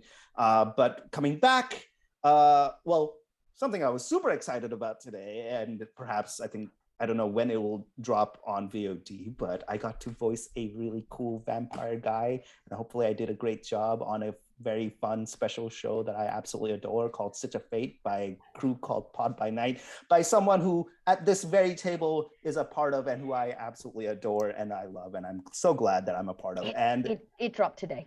It dropped already today. Oh, there you go. So you get to go watch it if you were willing, if you haven't caught up. The entire 3 seasons that they're already done is absolutely fantastic. I binge watched it in only a couple of weeks. You can too. If you have no life like I do, you can totally do it. And you know what? It's a podcast, which means you ain't got to watch it. Exactly. You could just listen to it while you're working out. That's what I did. That's how I caught up. I listened to it while I was like driving across the country, down the country, unpacking and packing. You know, your best friend is the best friend when they are moving to come live with you and they're listening to your podcast on the way. Yep. And so absolutely fun, absolutely fantastic storytelling, and I'm just happy to have been a part of that. So we'll be a part of this till the end of this season. I'll be there next Friday and the following Friday. Yes, the 2 Fridays for that. And then coming back every Tuesday. I get to play on Fun Games every Tuesday, Wednesday, and Thursday. Just follow me on Twitter if you aren't already to catch up on all of those. I constantly tweet about a bunch of things and all the things that I do. So just check me out. Plus, you put out tasty photos. Yeah, I try. You succeed. So if you like to be spammed by a bunch of just shenanigans and photos and things that I do check me out on Twitter. That's where I practically live. So there you go. As far as my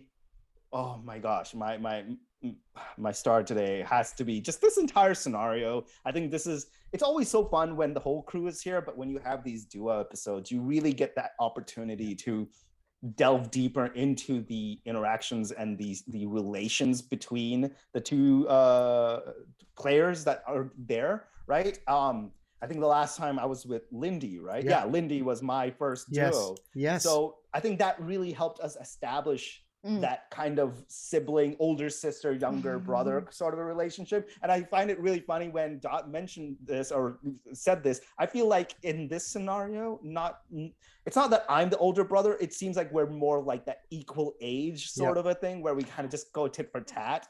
Yeah, but you know, it does kind of like does kind of feel like Regina's actually not the older sibling, right? She came to you for advice, for help, for, you know, and she spilled her beans, like, you know, spilled everything out to you, which is also something Regina never does. She keeps everything to herself until she feels like it's valuable. So I don't know, I think you saw Regina at her most vulnerable today, which feels like a very, you know, older to younger sibling relationship. Yes. Yeah,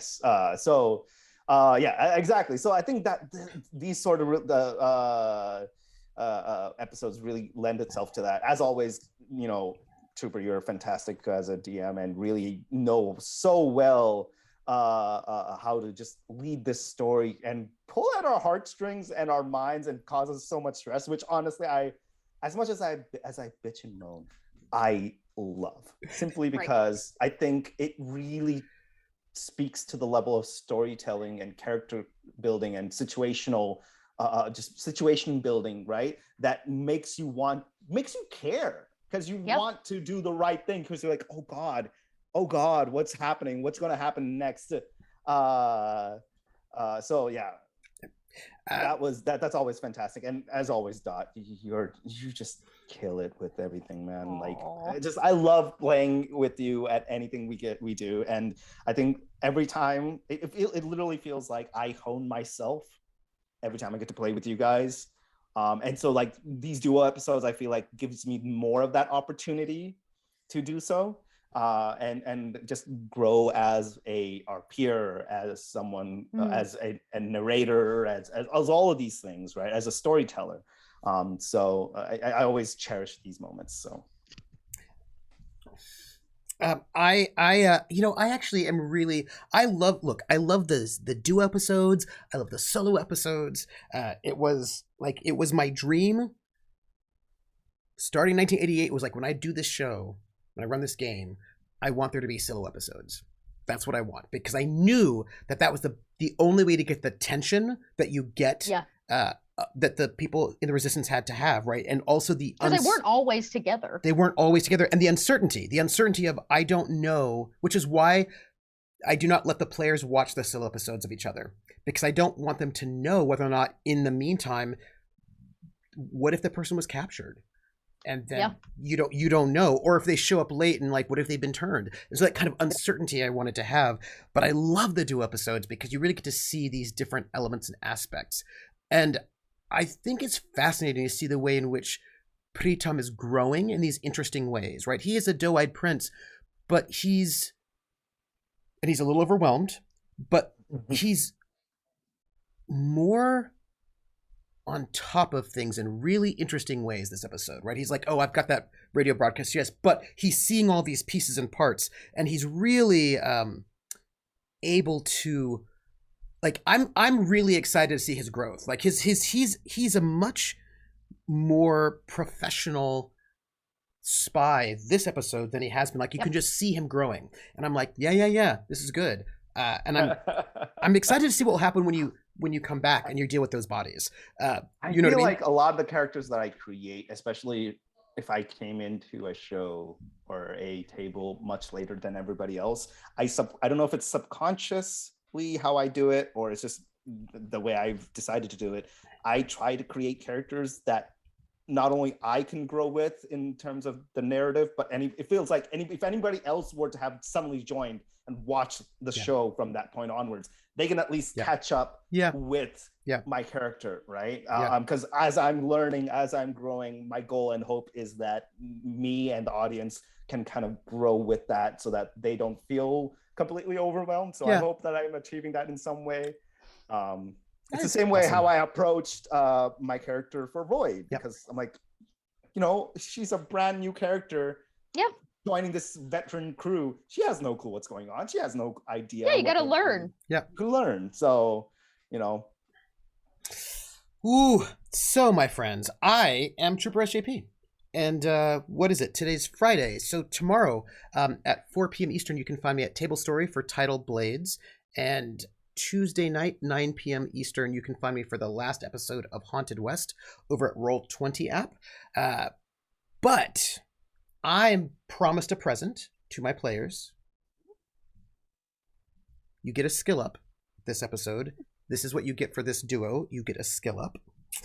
I actually just have to sort of take complicated notes about which, because you're going to get a refresh for one.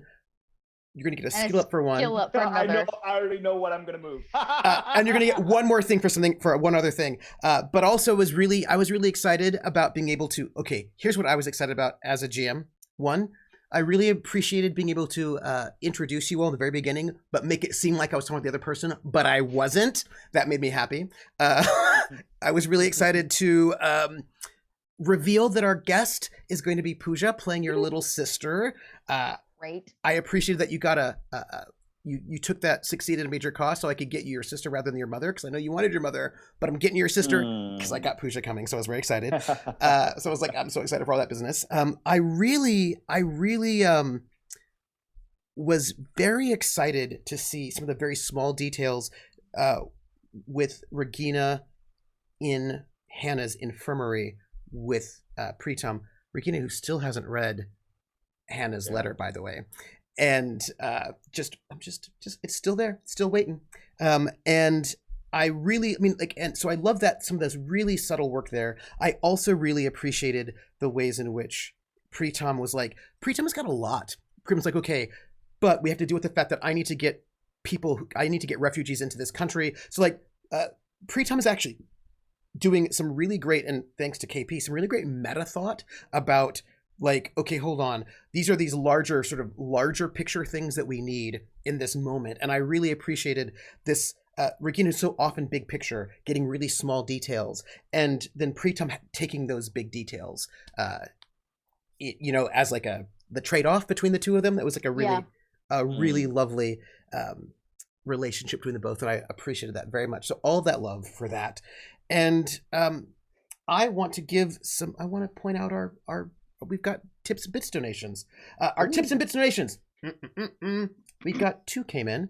One from Rissa, who is our amazing mod, who banhammered somebody earlier today. So she also just beat him down. It was great. And says, just a lovely, calm session, 400 bits. It was very lovely, very calm. There was definitely no stress.